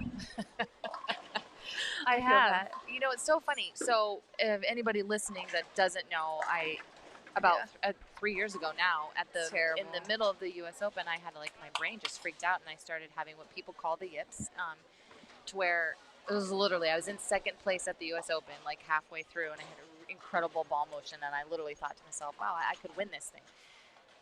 And I don't know if that's what put me over the edge. I don't know what it is. Still to this day, I don't know. I don't need to know. But it's the only tournament that I've ever not won. And I've made 9 U.S. Open TV shows. And so I was like, wow, I could win. And I, the next game, I started balking in the middle of my approach. And what I mean by that is, as I'm getting ready, my ball's starting to fall from the top, and I'm going into my slide, all of a sudden, I would just stop. And they were hard stops out of nowhere. And so I never knew that it was going to happen until it happened. And it just threw me into a tailspin. I've never dealt with anxiety before. I've never had a panic attack before. And it was really brutal. So I was like, okay, well, whatever. We got through those games. And I think I came back that night and struggled through 8 games of match play. And I think I only ended up stopping maybe 6 times towards the end of the night, 8 games. So I did pretty well. Yeah. And as soon as I was done, I fell apart and was just sobbing. And Brian's like, you did so great. He's like, you only stopped a few times. I'm like, yeah, but I wanted to do it every frame. Yeah. And I was just fighting through it. And I was so exhausted. Yeah. And I couldn't sleep that night, and I was really nervous. For the first time, I think, ever in my life, I was scared to bowl. And I told Brian on the way to the bowling center that morning, we had 16 more games of match play, and I told Brian I was terrified to make this TV show. And I've never felt that way ever. Yeah. And we get there, and we start warming up, and I literally can't do it. I had a full-on panic attack. I couldn't talk. I couldn't, hard to breathe. And again, I've bowled on the biggest stages and have thrown shots for the cheese, Yeah, right. And you have, I for couldn't sure. do it. Yeah. And I have never competed since. So all of those last couple years, really trying to push myself through it and trying, I've done lots of therapy, worked with a therapist, worked with mental health coaches, worked with sports psychologists. I don't think I've ever truly been happier in my life. But when it first happened, I was struggling. I was struggling to drive. I was starting to panic and question, do I even know how to drive? Well, what if there's a turn in the road? What do I do? It was so bizarre. Oh my gosh. I was struggling. I couldn't leave the house and go to the grocery store. And it was crippling. And so before that all happened, I never really fully understood. When people said, oh, I struggle sometimes from severe anxiety, I didn't know what that meant. Yeah, it's right. just take a deep breath. It's not that serious. Right. This is a serious thing where your brain cannot comprehend what's happening, and it is debilitating, and it just hurts my heart anytime I hear that happens. I just want to hug the person, and because I get it. I get it now. I don't have all the answers. My therapists have been wonderful, but I've truly never been happier. Do I miss bowling? Yes. Do I miss competing? Yes. Do I want to bowl again someday? Yes. All those things. But in October, we'll rewind. So a little over a year ago, May, I hurt my shoulder because I was pushing really hard to try to get back to competing so I could bowl the queens. And I hurt my shoulder. I felt it pop, something pop, and didn't bowl for a month, and then it just hurt every day. And then I went to physical therapy, and then talking with my therapist, she was like, well, maybe just start smaller. Don't jump into a major, maybe just bowl league. And I was like, well, I can bowl league. And so I bowled 8 weeks of league, and was doing okay. Yeah. Wasn't stopping very often, but when I did, it was okay. Right. And then in that 8th week, my shoulder was hurting really bad, and I stopped like 15 times in like a game and a half. And I don't even know if you could. I held it together, and as soon as I left the bowling center, I just was sobbing and just so frustrated. And so this all started with us talking about, like, Two-handed. have I ever Yeah. tried two-handed? No, because I feel like I'm just a little too old for that. I'm not sure if I'm flexible enough You mean for that. you can't do like what Cannot do Nolan that. just did? Like, But funny thing is all these years that I've been really trying to push myself to bowl, yeah. and it's so hard. If I pick up a bowling ball left-handed, 0 issues. 0 issues. My brain's just like, oh, this is easy. It just makes So no when sense. you're coaching the girls, do you if you have to demonstrate, do you do left-handed or No, do you I still do right. Okay. Well, I mean, demonstrate like a release like or something. fake bowling. Yeah, like, it's fine. Yeah. Fake bowling is fine. Yeah. It's It's like when the lights turn on and it's Yeah. for score. yeah, and I get set on the approach. Yeah, it's Yeah. a weird thing. Our brains are so powerful. Oh, and yeah. So and I don't know. God willing. But I'm just still so grateful that I'm still deeply in the sport and love it so much. And so if anybody's listening and you know people that do suffer from it, you're not alone. Happens, You're not man. alone. Yeah. It is a thing. It's a very frustrating thing at times. I want to break and just say that Emily here just shot 240. Yeah, 240. Those are great. Great shot by Emily. Yeah. But the other thing I was going to say, I think sometimes parents who don't suffer from anxiety or anything like this, they might hear their kids complaining of anxiety, and they're like, "What?" Like you said, you're like, I didn't exactly right, and you didn't understand any of this before it happens. No. And I would caution parents, like, if your child is telling you that they're really nervous or something, like, yes, there's stages, right? Sure. Yeah, but your kid, and if it's happening repeatedly, maybe you do talk to a mental coach. I will say, like I grew up in the era, we'll say, where like it was taboo. You didn't talk to people. You kind of stuffed those feelings, and you just everything is fine. I'm fine. Yeah. I'm fine. But what I learned through the whole process is it's okay to not be okay. You don't have to have it all together every day, all the time. But you also don't have to suffer in silence. Like there's people out there that can help you navigate to find tools, and there's most certainly times, I just don't talk about it, but there's times where, like, even when I was at the airport to fly here, I was just sitting there and I was starting to get a little anxious, and I was just like, I have ways and tools to somewhat help. Yeah. And I learned that through talking to somebody and getting the help, and super grateful for and that. it happens, and you don't know what the triggers are. I mean, I think, like, I had a hyperventilation incident at a college tournament, and I know what the trigger was. My coach and I talked about it after. And in college, you may be bowling a bad game, or I may have been a vocal senior who was very stressed and might have overstepped my bounds with my coach. Okay. And he might have said, "Hey, you're sitting," even though I was the anchor on the team. Yeah. And so in my head, I'm like, "You can't sit me because we're trying to move up in the standings." And he's like, I don't care. You're sitting on the bench," which is prerogative for the coach. Like, I'm like, "Good job, coach." Yeah. However, he sat me for a game, and then he had some other players that he was rotating through, and he wanted to put me back in to warm me back up, but he put me back in a game where it was less than 100. And the score triggered me. Freaked you out. Total trigger into a panic attack. Wow. Like, full blown. Hyperventilating. Yeah, and my coach is like, "I don't even know what's going on." Yeah, Luckily, his wife actually struggles from anxiety, and she took me to the back, got me through it, and then we talked about it after. But you don't even know. Like, you stuff, really don't know. Like, and I, like, my brain did the panic. Yeah. My other side of my brain is like, "Yeah, this is fine. Like, why are you freaking out? Like, what's wrong with you? Like, stop freaking out. It doesn't matter." So anyway, you just don't know You don't know what's going through. What are going through kids' So, long story short, I then ended up having surgery in December. for your shoulder. For my shoulder, not Of my all brain.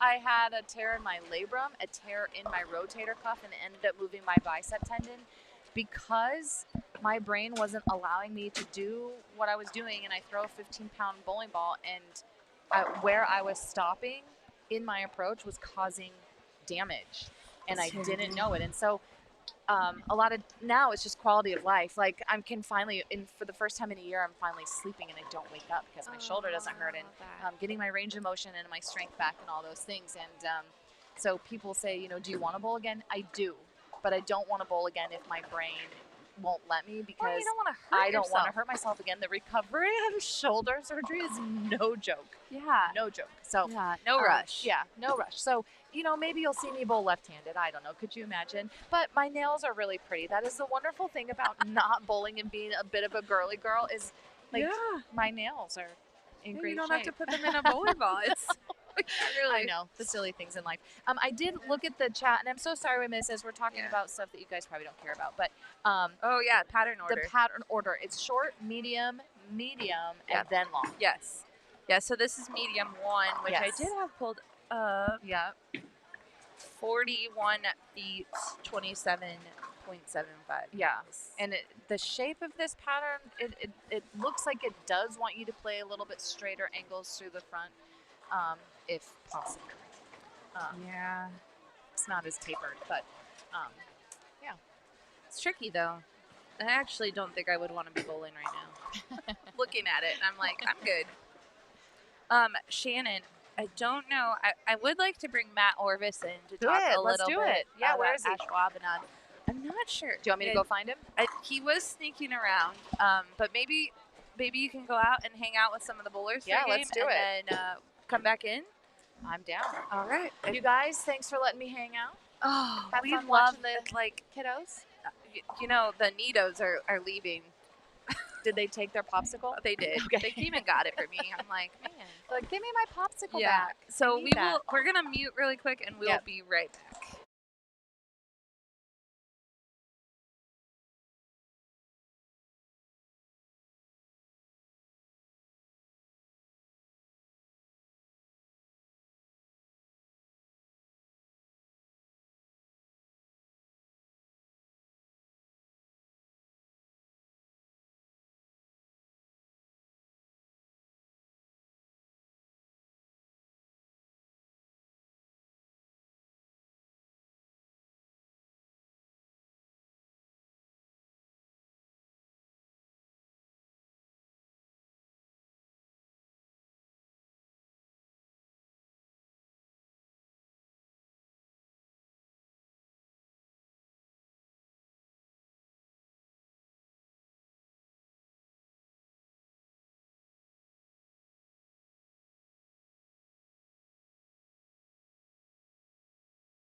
Hello. Hello, how are you? Welcome back, everyone. As promised, we have Matt Orvis.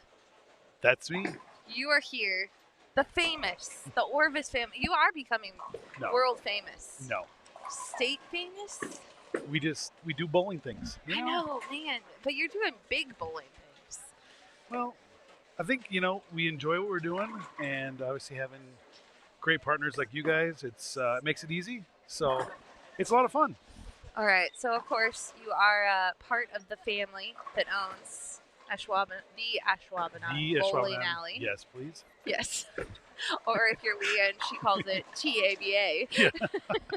Yeah. She had all sorts of names yesterday for it. She did. But, all right, tell us about Ashwaubenon, the history. Just a little short history. overview. Yeah, just like the kids love coming here, and they got to come here for Junior Gold last year. They were so excited to come back, mostly for cream soda, I heard. This, between cream soda, cheese curds, and Quick Trip. That's like all I've heard about the last 2 days. I have to say, you brought up cheese curds. Your cheese curds were better than the restaurant's cheese curds we went to the other night. Well, that's good. Yeah, money. If you're listening and you're here, try the cheese curds. But you guys have the deep fried cheese curds, not the squeaky ones. No, we have not had. I have not had squeaky cheese curds yet. Squeaky cheese. I've heard it's a thing. It is a true Wisconsin thing. Yeah. That's how you know they're fresh. Really? Yeah. If they squeak? Yeah. It's just you can't make this stuff up. You can't. All right, the history.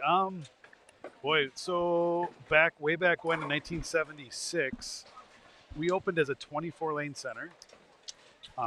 We're actually sitting towards the end of the 24. Okay. It's the middle section here. Okay. And then 2 years later, they added 12 on the high end, and then in 1981, the low end was added.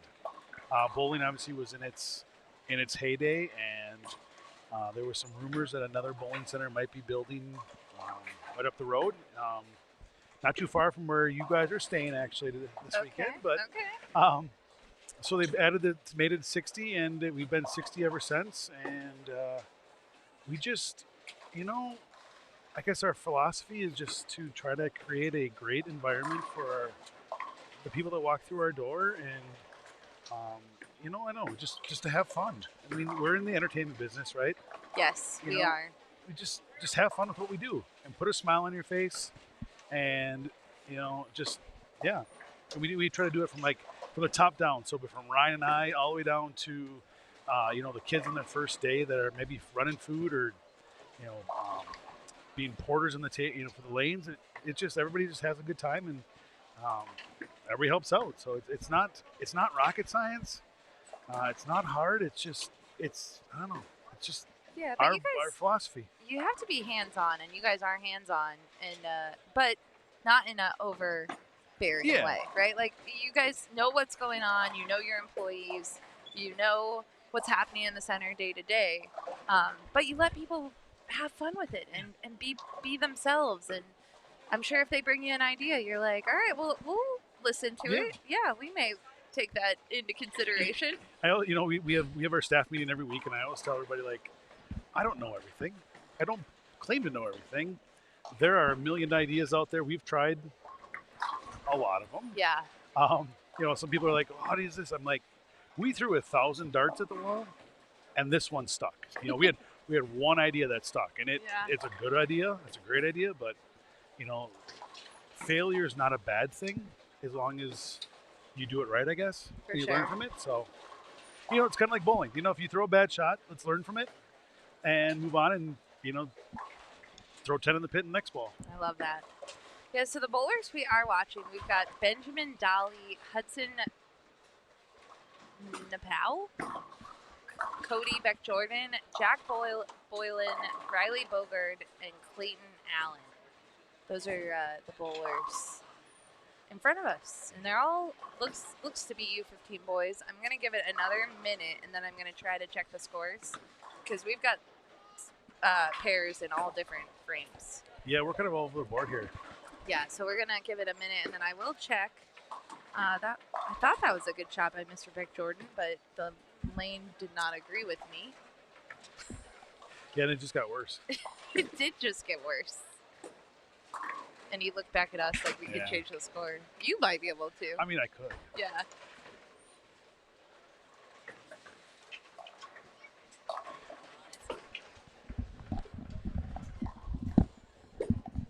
All right, Matt's gonna go and handle the score correction and talk you it in. Well,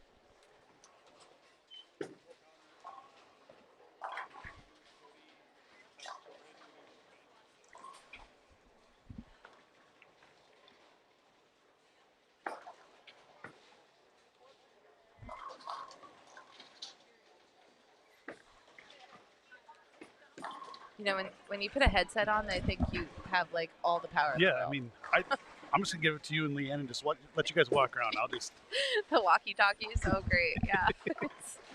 So, yeah. I mean, we talked about briefly about the history there, and and really we were just kind of doing our thing for a lot of years, and then in 2015 is when we were fortunate enough to have a whole bunch of USBC events with the Masters and the Queens, and you know that's when you and I first met. Yeah, way back 11 years ago. It's hard to believe. Way back then, it is hard. It was about minus 20 degrees outside, freezing. And and the rest is, I guess, you know, they say it's history, but it's just been amazing to watch the last 11 years and how the community has embraced the bowling here, and just how people have just kind of like made us like a place to visit, and it blows my mind. It really does. That like I don't feel like we do anything goofy or special, or we treat people the way they should be treated. And well, you don't, but when people come and visit here, I'm sure they tell you this is unique. Well, because it is, because this community is really unique, and you talk about the community and how everyone just embraces everyone here, and it's so welcoming, and I think families love it. Yeah, we were talking before that, you know, all the bowling, we have 5 centers in Green Bay. Yeah. And all the proprietors we just get along, and we bowl at each other's establishments, and we help each other out, and it's, you know, bowling needs everybody to work together. It's not a competition against each other, and we all have our necks and niches that we all are part of, and it just really becomes a really fun family and really fun community to be a part of. So yeah, I love that. Well, and the kids love coming back for the cream sodas and the cheese curds, and I guess the striking. You know, I guess it's good they're not complaining about your bowling center. No, I mean that. They're like, we want to go back. We did see just a glimpse of Trevor Mason. He's got a lot of SYC titles. He has 14 SYC titles. Yeah. It's been fun to watch him. You know, from let's see, you guys were here 2 years ago. Yeah. He was still a little guy. Yeah. Back then. He was like one of these kids over on what lane is that? That's 43 and 44. Thank you. Yeah, we have been saying that the boards. There was a little glitchy. Yeah. A and B happened together today, which wasn't supposed to happen, and it happened. Here we are. Yeah, it's fine. Things happen. Yeah. If that's the worst thing that goes wrong, we'll take it. Hopefully tomorrow, maybe. It's all good. It's all good. But yeah, so Trevor, he was just a wee little guy, and then I remember seeing him at Junior Gold because, you know, helping out there, and he walked in yesterday. I was like, you grew a little bit. He did. Yeah, he has. His family still drives everywhere too. It's amazing.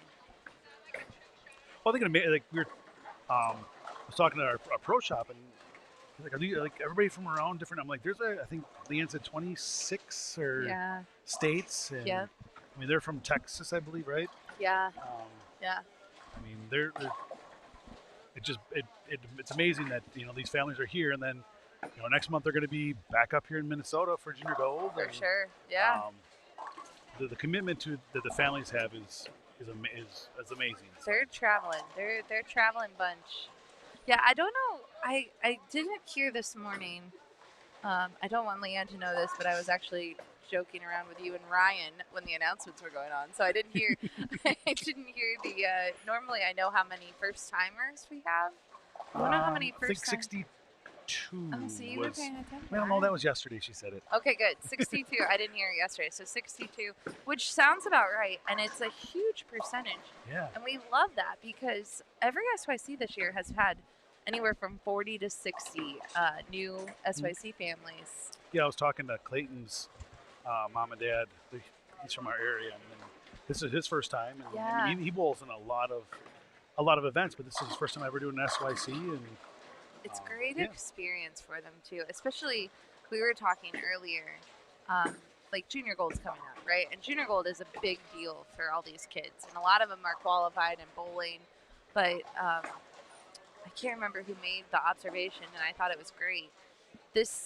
It would be great if they had their Junior Gold arsenal set going into this tournament, maybe minus a couple balls, but just to test them out on these 4 patterns and see how they feel and see, oh, I needed a symmetric or I needed an asymmetric. So good little training ground. So thanks for hosting a nice event. I'm glad you're here. Really. Yeah, we're glad to be here too.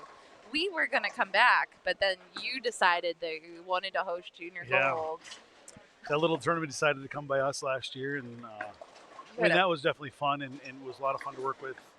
You know, if you include the adult youth, 9 different centers, and we had 4 different convention bureaus working together, and it all just came together last year, and it was a lot of fun. And then you had a very cool TV show. That was something, huh? For those that ever saw they were there or they watched on TV, that was there. You know, I think I was talking to you or Leanne earlier. I said there's not a lot of things in the bowling world that just really kind of get me and make my hair stand up. That night. My hair didn't stop standing up for 3 hours. It was such a good show too. They made me handle that 45-pound or 50-pound trophy. Ugh. I don't know how they make the trophy shelves for those trophies, like multiple, but we have a comment. Tiffany Morgan, who is the mom of Taylor Morgan, who's one of the little U12 girls, she said, "We have enjoyed all experiences at the center. Staff's always friendly. Thank you for hosting." Well, thanks, Tiffany. I really appreciate that. I must have not met you. I'm just kidding. I'm just kidding, Matt. Tiffany, are you around here somewhere? We go way back, so I can say stuff like that. No, you and your brother are just awesome, and your wives are great. Now you have a little one to chase around. Oh, and she was running earlier today. Yep, and we let her steal our trophy for a few minutes. Yeah, she's amazing. Being a dad is just nice cover over there. Know. It was on camera. They did get to see it. That was a crazy split conversion. But yeah, being a dad has definitely just completely changed perspective in life and made me kind of take a step back and just reevaluate, personally how I'm doing things and commitments in my life, and I wouldn't trade it for anything. It's just so much fun. I love that for you. Is she gonna bowl? What do you think? I hope she does, but I will never force it on her. Okay. So far she's going to be 2 in August. We've thrown about 8 frames. Okay. That's pretty good, actually. Right now, we are more interested in sliding down the dinosaur ramp than we are throwing the ball down or rolling the ball down. But she loves being here at the center. The bowlers just love it when she's around, and it's fun. She loves the game room, of course. Which 2-year-old doesn't love an arcade? So. Yeah, and you have a good one. Hudson just threw a really nasty messenger. I bet he's going to go back and clip that little part of the video for his Instagram. So, Hudson, good job. This is how we have to talk to the younger generation. I've learned over this time, the only way to talk to the younger generation is through a live stream. Oh. They'll tell me, they're like, "Hey, I heard what you said about me. Thanks." Do you want to talk to me more? Like, what do you like to do? Oh, no, I'm done. That was it. maybe not like tomorrow. We should have the kids come by, just like put their headset on. How are things going in game 2? I actually have this crazy idea that I might do. I'm not sure because this setup might it's gonna give me anxiety doing this. But I had this idea this week. I'm like, I need like Post-it notes that the kids can like write, like how they're feeling, and then they hand me the Post-it note. and then I could hang up like the craziest post-it notes from the weekend. But yeah, no, I don't know if I don't know if I'm gonna do it.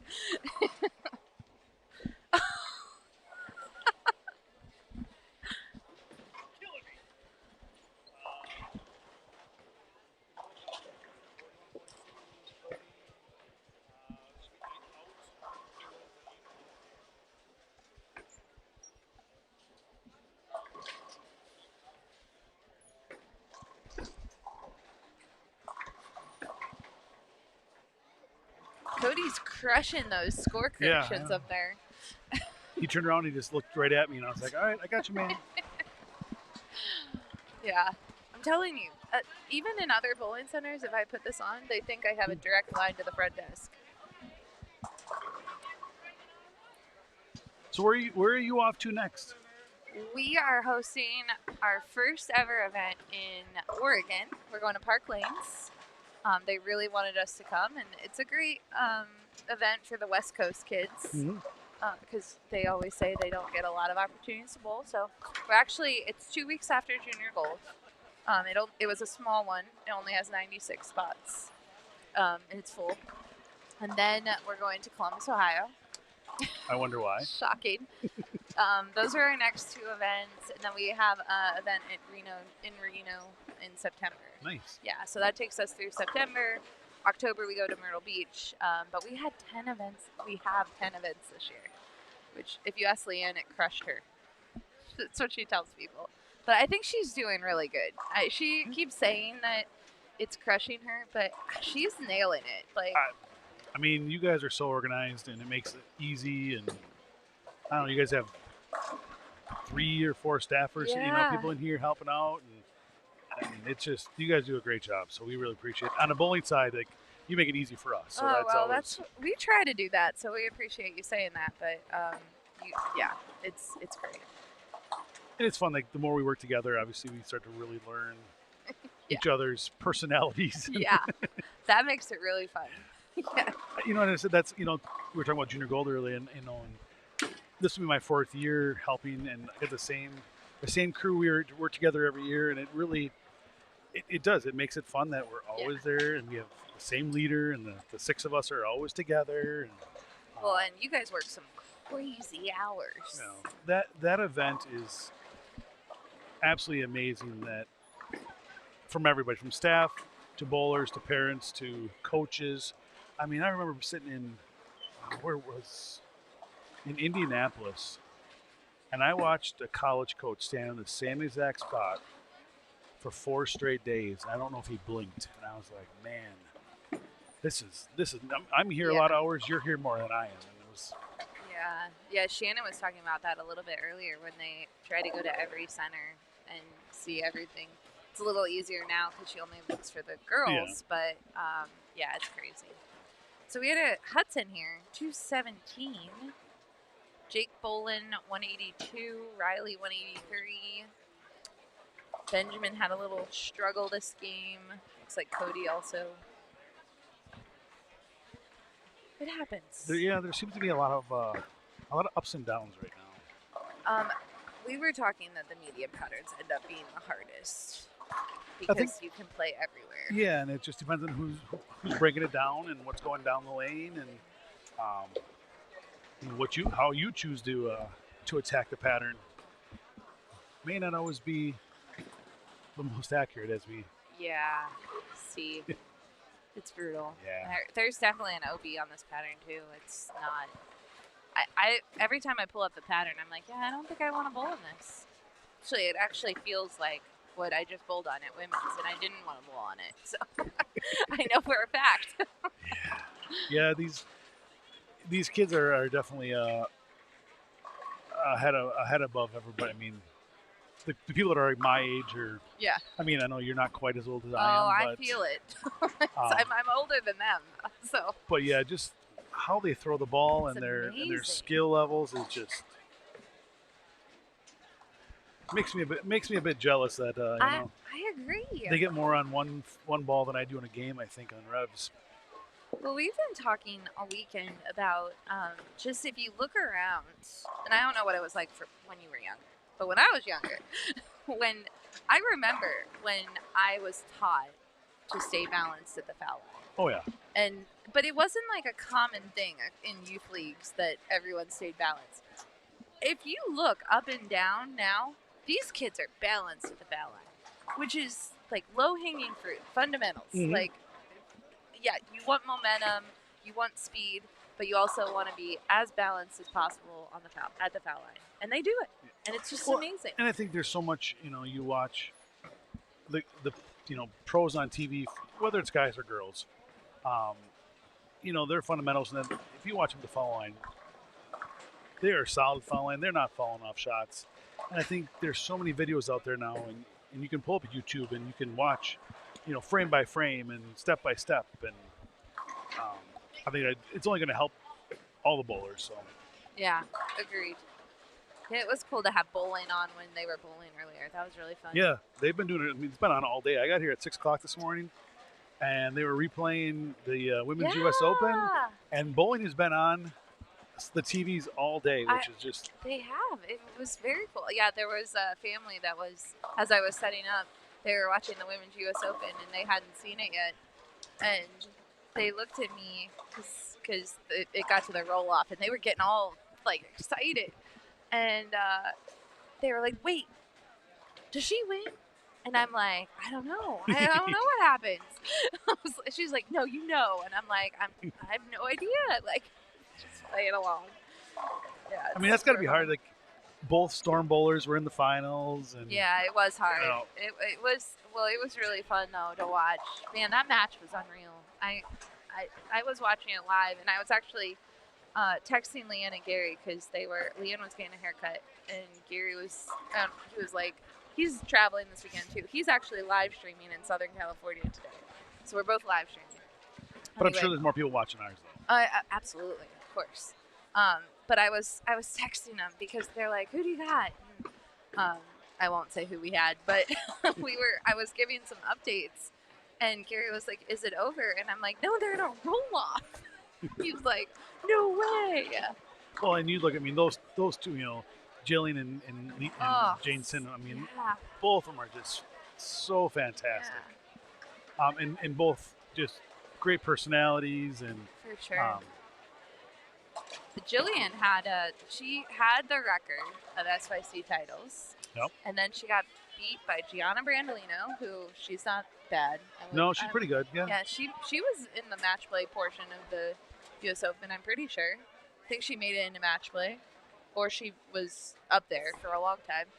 And then, just recently, Anna Antony, who's not here this weekend. And she's pretty good, too. She just broke the record, 17 SYC titles. So. And Anna just won junior gold last year here. Yeah, she did. She's amazing. But I think she had either Team USA camp or there was something. Well, they're getting ready to leave for Malaysia. Yeah, so I think she was part of that group. Anyway. Well, Matt, thanks for hanging out with us. Thanks for hosting us this weekend. We just love you guys. Aw, we love you too. I mean, from the time we met 11 years ago, Leanne shot 300 here during the 2015 Queens event. Yeah. We got some good memories in Ashwaubenon. We do. We do. Leanne keeps joking that she loves it here. She wants this to be her home. Yeah, she filled an application earlier, and I was like, all right, man, you got a pretty good job. I don't want to, I'm not going to poach you from anybody. You should have told her that she's like, man, you're not eligible. Yeah, you're not qualified. Yeah, qualified, right? Can I get some of your references, please? Yeah. What makes you think that you can work in a bowling center? Like, anyway. All right. Well, we're going to take a short break because we got some pairs that are moving and shaking. Yeah. Going into the last game of the day. Last game of the day. All right. We'll be back.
All right, we're back.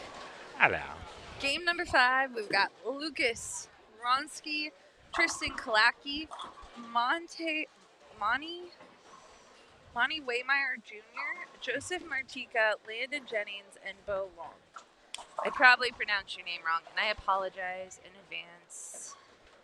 Let me see if my friend Monty here filled out a bio.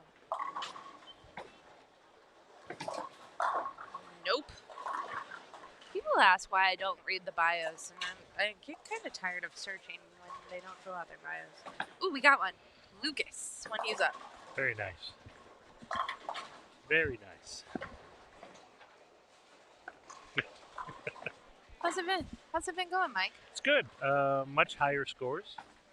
Not what I've been watching. Oh, we've had 280s and 260s, and a couple people are 100 plus over.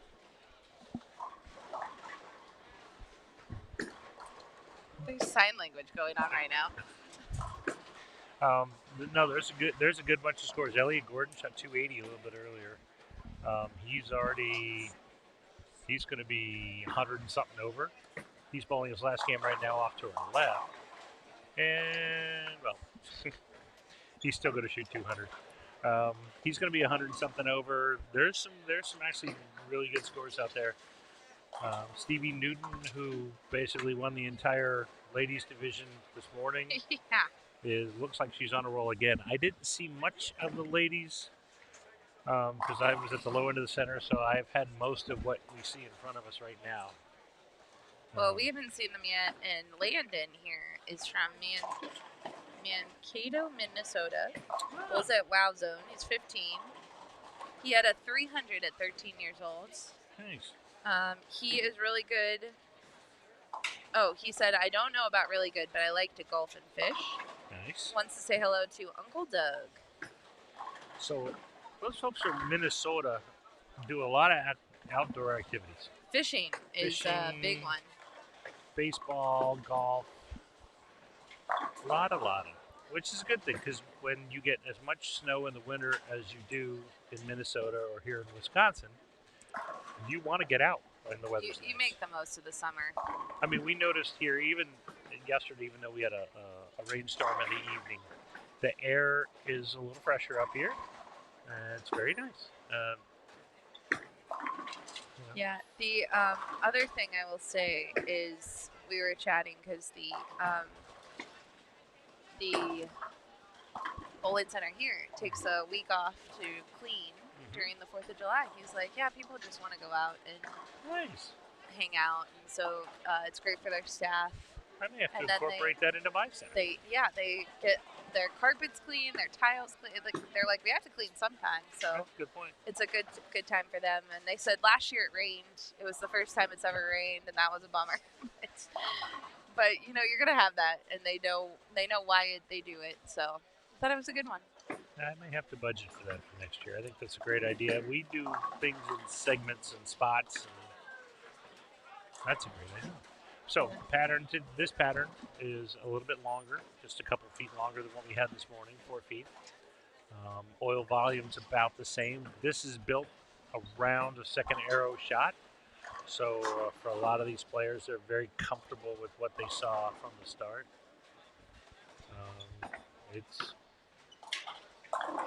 The pocket is accessible. There aren't a whole lot of bowlers that are struggling mightily because what they're seeing is something that they're familiar with, and they think it's about them. You know, if they miss, they're mad at themselves. 100%. So, Lucas Ronsky just got that double. He walked off. He's from Big Bend. Bowls at Foxview in Waukesha. Thank you. Oh, Waukesha. I still pronounced it wrong. They gave me the enunciation, and I still messed it up. He's 14, first SYC. He won the WIBT, Wisconsin Youth Bowlers Tour year-end handicap division on June 14th. Nice. He loves to play golf and Fortnite, and he wants to say hello to his family and friends, the Mukwanago bowling team, and Top Notch, and Matt Gasson for getting me ready. Very nice. Let's see if we got one for Bo. I don't think we do for Bo. Yeah, we do. I lied. Bo Long. He's from Muncie. Bowls at Hartford City. He's 16, first SYC. He loves meeting new people in the challenge. Cool. He likes hunting. Nice. Wants to say hello to Mom, Mimi, Pap, and Branson. Very cool.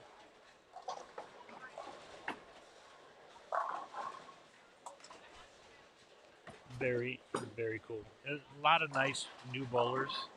A lot of them are embracing the challenge. One of the questions I ask is, how often do you bowl on sport conditions? And the answer is not regularly. Yeah. Which, in certain parts of the country, it is hard to find a center that'll put it down for you. Good. It's a good experience to come out and give it a go.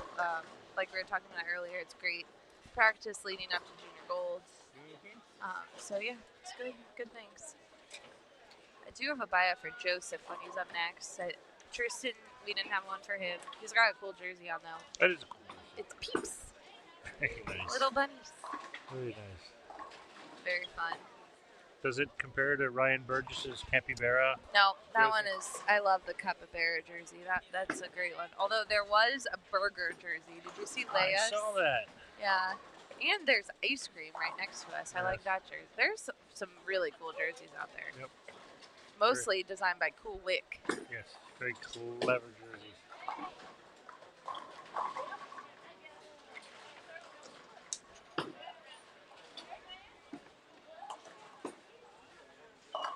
I like Monty's game. That was not the best shot. He throws it really well. Yeah. I think we're in U15, right? Yes, we are in U15. Okay. He's got a good game for U15. He's got. You can see he also, cares about his appearance and cares about how he presents, and I think it's awesome. That is really awesome. For sure. All right, here's Joseph. Joseph is from Whitmar Lake, bowls at Jack 60. He's 13 years old. He switched from one to two hands less than a year ago, and now he's finally getting back to similar scoring levels. Okay. He's pretty awesome at archery. He got second place compound bear bow in Michigan High School middle school tournament, and wants to say hello to Coach Andy tomorrow for Mindset Gear.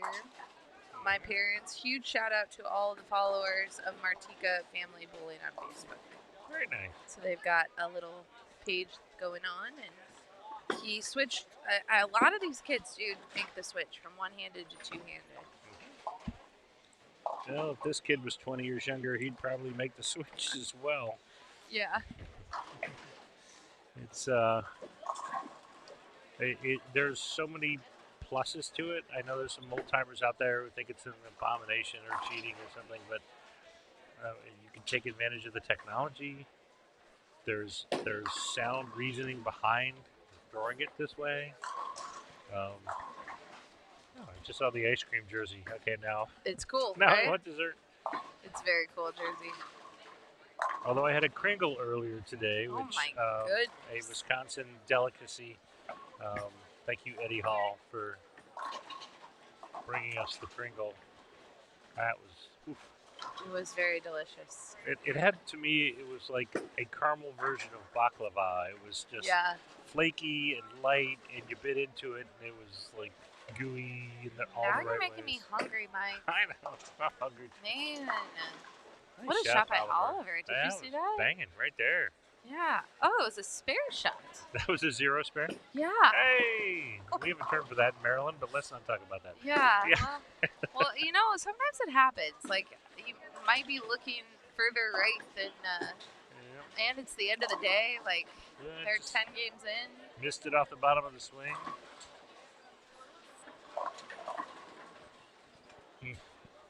Yeah, I do see some fatigue on Yes. some of these kids' faces. Yes, although some of the kids I heard a couple.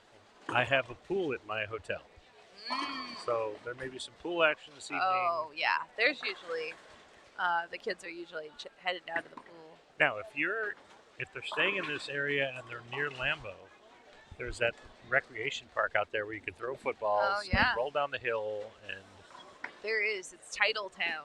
yep, that is crazy cool.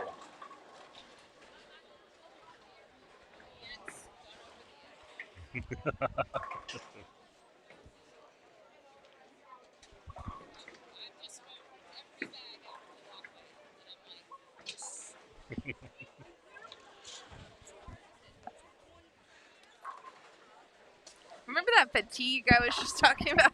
It's happened to the staff as well. We're having a little fatigue, folks. Blair and I have decided we're hungry. Bag patrol is headed up for today. I'm good. I've had a good day. Yeah. I've been in my little corner. No, It's all good. I've had some interesting interactions with both players and parents today, and it was Yeah. good. It was all good. Everybody's aimed in the right direction. That's right. It's just, I like Lucas's game too. Man, I say this like every kid that gets up. I'm like, oh, I like his game. Oh, I like their game. Like, I just like all your games. Like, maybe Blair needs to switch to two-handed. oh no, I've tried. It's terrible. It goes in the left gutter immediately. Ah, Left gutter okay. immediately. Yeah. If I could figure it out, I would. But I may try to adapt a little two-handedness, some of the techniques into my one-handed game, just to see what it'll do. I'm starting over. I'm bringing my shoes and my thumb to Columbus, Ohio. Oh, actually, I need to talk to you about that. Okay. I need you to drill me a ball in Columbus because I need to get a lesson. Okay. So, yeah. No, I'm starting over. Kids, it's never too late to start over.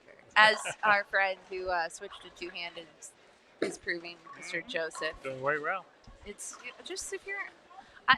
Chris Prather last month worked with us in Connecticut, and he said one of my favorite things. Now, when I work with the pros, they say some amazing things on the live stream that I take, and I'm like, all right, we're gonna continue saying this and give credit to them. Like Shannon this week, she keeps saying, "There's a place for everyone in college bowling."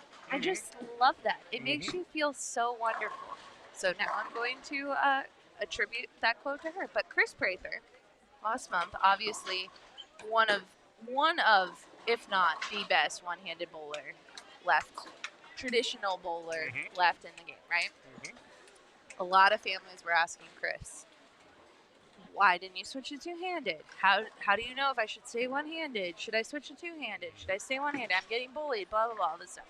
Chris has the best answer for this question. He says, if a bowler comes to you and asks, should I change to two-handed or should I stay one-handed? You should respond with, what's more fun? That's a win. And if they answer, one-handed is more fun, then there's no more discussion. Right. If they say two-handed is more fun, there's more discussion, right? Because he told me, he said, if I was a kid and someone asked me that, I probably would still be bowling one-handed. Yep. Because one-handed, he thinks that there's more tricks that they can do one-handed, and there's other things two-handed bowlers can do better. Right. But he feels like with his hands, he's learned more tricks that way that he couldn't do if he was two-handed. And that's more fun for him. So parents, if you're listening and your kid is wondering, should I switch? Should I not switch? What do you want? What's more fun? What's more fun? Yeah. I like that. It's like the best thing I've heard recently. I shouldn't say ever, but recently, because it comes up. You coach, it comes up all the time, right? All the time. And I've had parents demand that I switch their child over, and I go, that's the child's call. Yeah. Whatever he wants to do, I will be happy to help make him as good as he possibly can be with every hand. And I've got I think he's 9 or 10, little guy named Josh. And this week, he finally kind of, 3 weeks ago, no, I'm not going to take my thumb out of the ball. And then with my program, we have up to age 18. And they all bowl together for the most part. I do group them by age a little bit. But we have kids that are on Junior Team USA, kids, and they are bowling together. So the younger kids at age 9 and 10 get the experience of bowling with. It's like a pro-am in a way, but it's not. They get the experience of competing on the same lanes as experienced bowlers.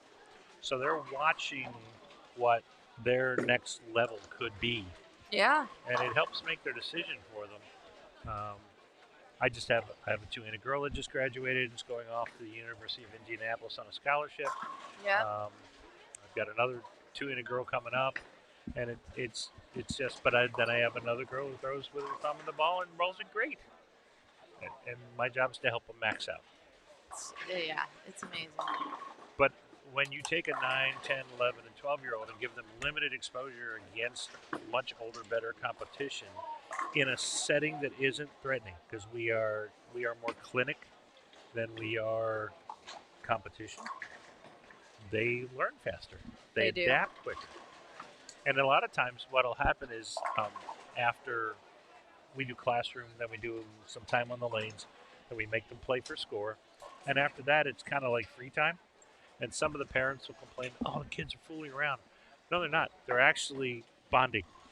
Yeah. And they'll set up funny spares Oh, and I have love spare that. shooting competitions. And some of the parents are getting concerned. I go, no. This is Yeah. all good. Right. You know? Yeah, let them have fun. Yeah. That's what Shannon's talked about a lot. Is not only our girls compete on the lanes together, but they have fun off the lanes together, and that's part of it. That ball just took off on him. He got it off the hand really strong. Yeah. So we haven't been totally watching, but we have the front 9. What? On lanes That's why we have the front 9, because I haven't watched, because I've clouded everyone today. 39 and 40 Oh to our my left. gosh. We have Christopher Wagner Ugh. with the front 9. And for You the should most have let part, him get to like the 11. every shot has been high flush. Have we ever had it? We've had 1-300 on the We live had stream, right? a couple, I think. We had one in Vegas. A kid from Alaska. I can't remember his name now. Okay. And then we've had. There was someone else who bowled 300 on the live stream. You were there. Mm-hmm. Oh, that's right. He was Planet Fun. Yeah. God, who was that? Planet Fun. Yeah, I can't remember, but that was cool too. He was at the low end of the building, like on 1 and 2 or Yep, something. Yep. Yeah. Yeah, it was cool. We're like, what's all that screaming? Mm-hmm. All right, let's see. Let's see if it happens. It may happen. We almost had it this morning. We had 297 Good. with oh, it's been a long day apparently. Blair is falling down. Elliot Gordon Yep. at 297 on the 297. live stream. Okay. Well, we are about to possibly witness, because all the front 9 have all been quality shots. Chris Wagner's an SYC champion. Yep. That's who we're watching. He is a junior gold champion. He is a PBA junior champion. He's just a champion. He's a champion. He's a quality Yeah. player. He's had some injuries too. He's gone. I think he hurt his knee at some point. He took some time off, so good to see him back out there. Mom might be watching from home. I haven't seen her this weekend, so they're from the Florida area. Ooh, that was Bam, good. Bam. That was so good. Front 10. So he's in the red jersey just to the left of your screen. Ladies and gentlemen, front 10. What a way to end the day. Yeah. This is how you close out a squad. Right there. Aaron Odecheve has been the pro videoer today, too. Yeah. He's been down videoing everyone with a 300. Aaron videos himself a lot, too. He really studies his video. Does a really good job of that. I like that. Not afraid to see himself on video. Some people are. Here we go.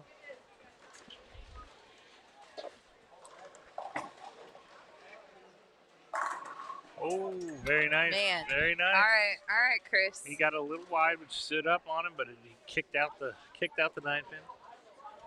So we have the front 11. Christopher Wagner. I have a really cool angle for Very nice. video Oh, you got if a I clean can get people like celebrating after if this happens. Oh, they're going to mug him. This is going to be awesome.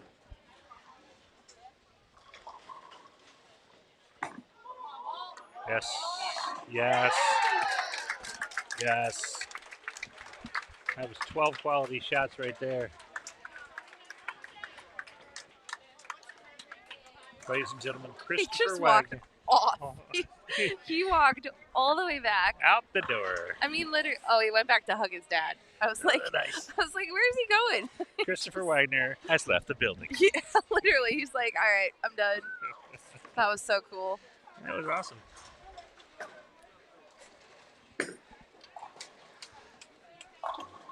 That was spectacular. See, no black cloud on the live stream pair today. Not at all. That's right. Chief Black Cloud is not in the building. Maybe tomorrow, but not today.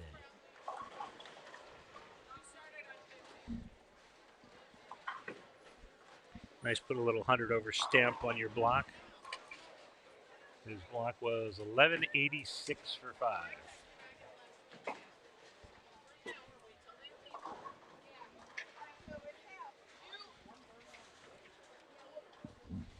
Once again, ladies and gentlemen, that's in the U15 division. That's amazing. Yep. But there are some really good bowlers in U15.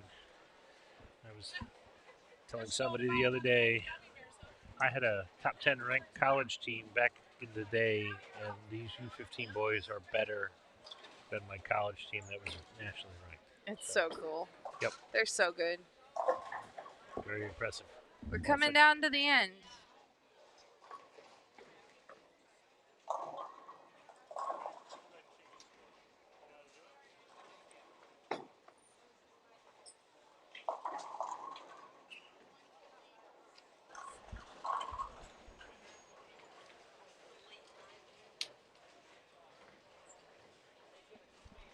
I may have to go down and do a score correction.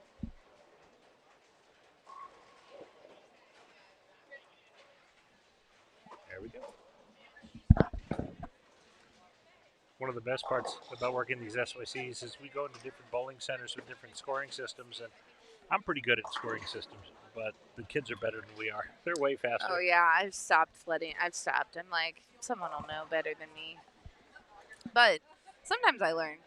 Yep. Well, I always make sure I'm supervising when somebody does a score Yeah, for correction. I sure. don't want random score corrections. Yeah, you do have to ask before you make a change. Yeah. Please, always Yep. ask. But all the scoring systems are so different. Sometimes you can respot pins from the scoring table at each lane. Sometimes you have to use the desk. So we try to make sure we know what we're doing. And the centers do a really good job of keeping track of the score changes and the corrections. And occasionally the bowlers forget to write their score down. So we have that issue too. And we use the desk to confirm scores.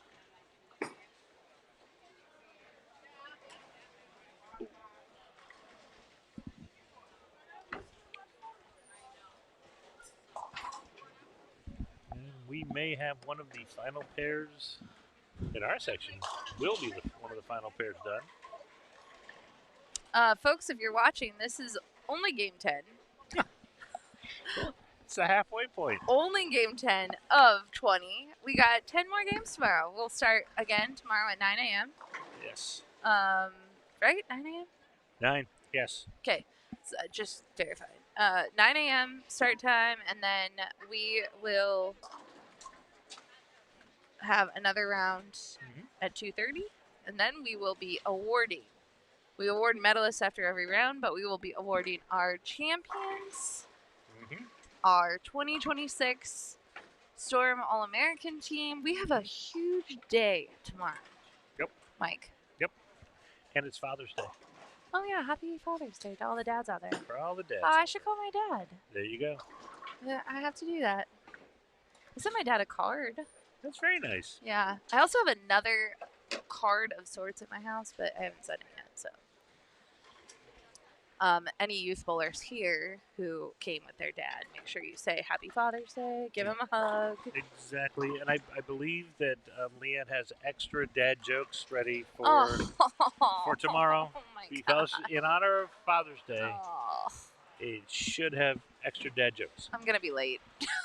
Extra. I'm just kidding. Dad no, jokes. I love it. The dad jokes, they're great. All dad jokes all the time.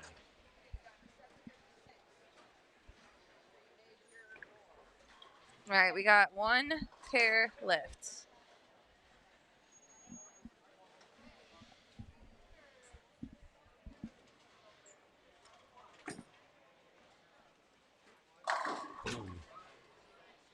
Yep, we're mostly done. There's one pair down. U12 boys are just finishing up as well. And there was a little bit of a delay on 1 through 8 earlier today. So.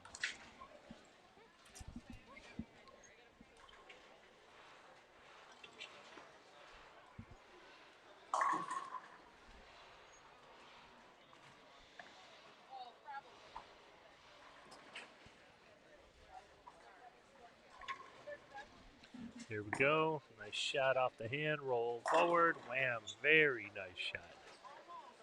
Landon Jennings. Punch out for 203.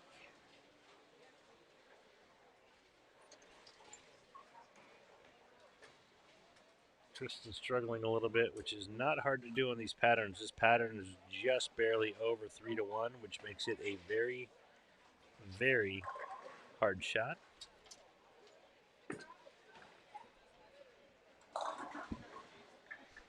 Okay, 2-0. 1.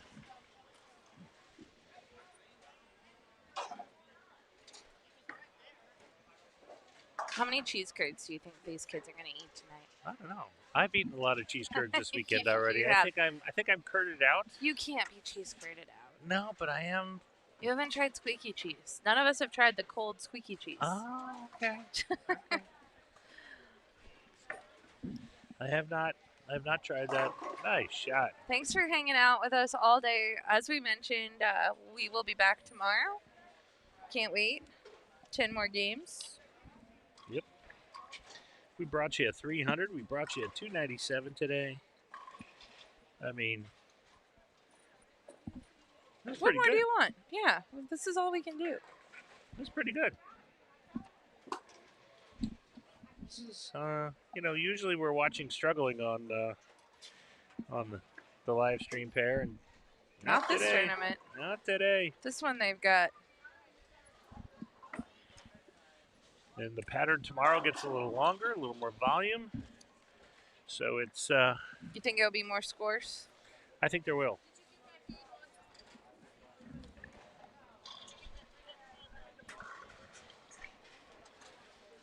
But here we go.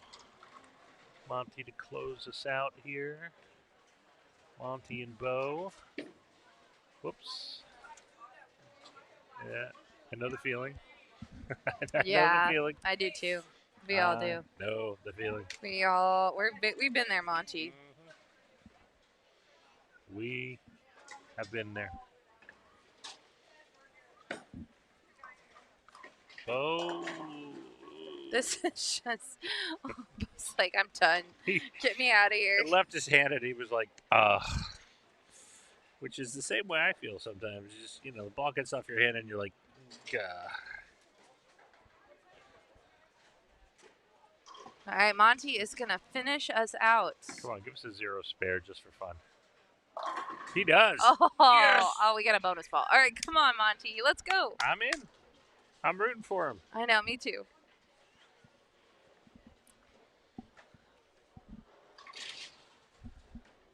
I think Monty thinks this game is him. It's not all him. I'm not sure he's playing in the right part of the lane at this point in the day. I think he could take a step left and be fine.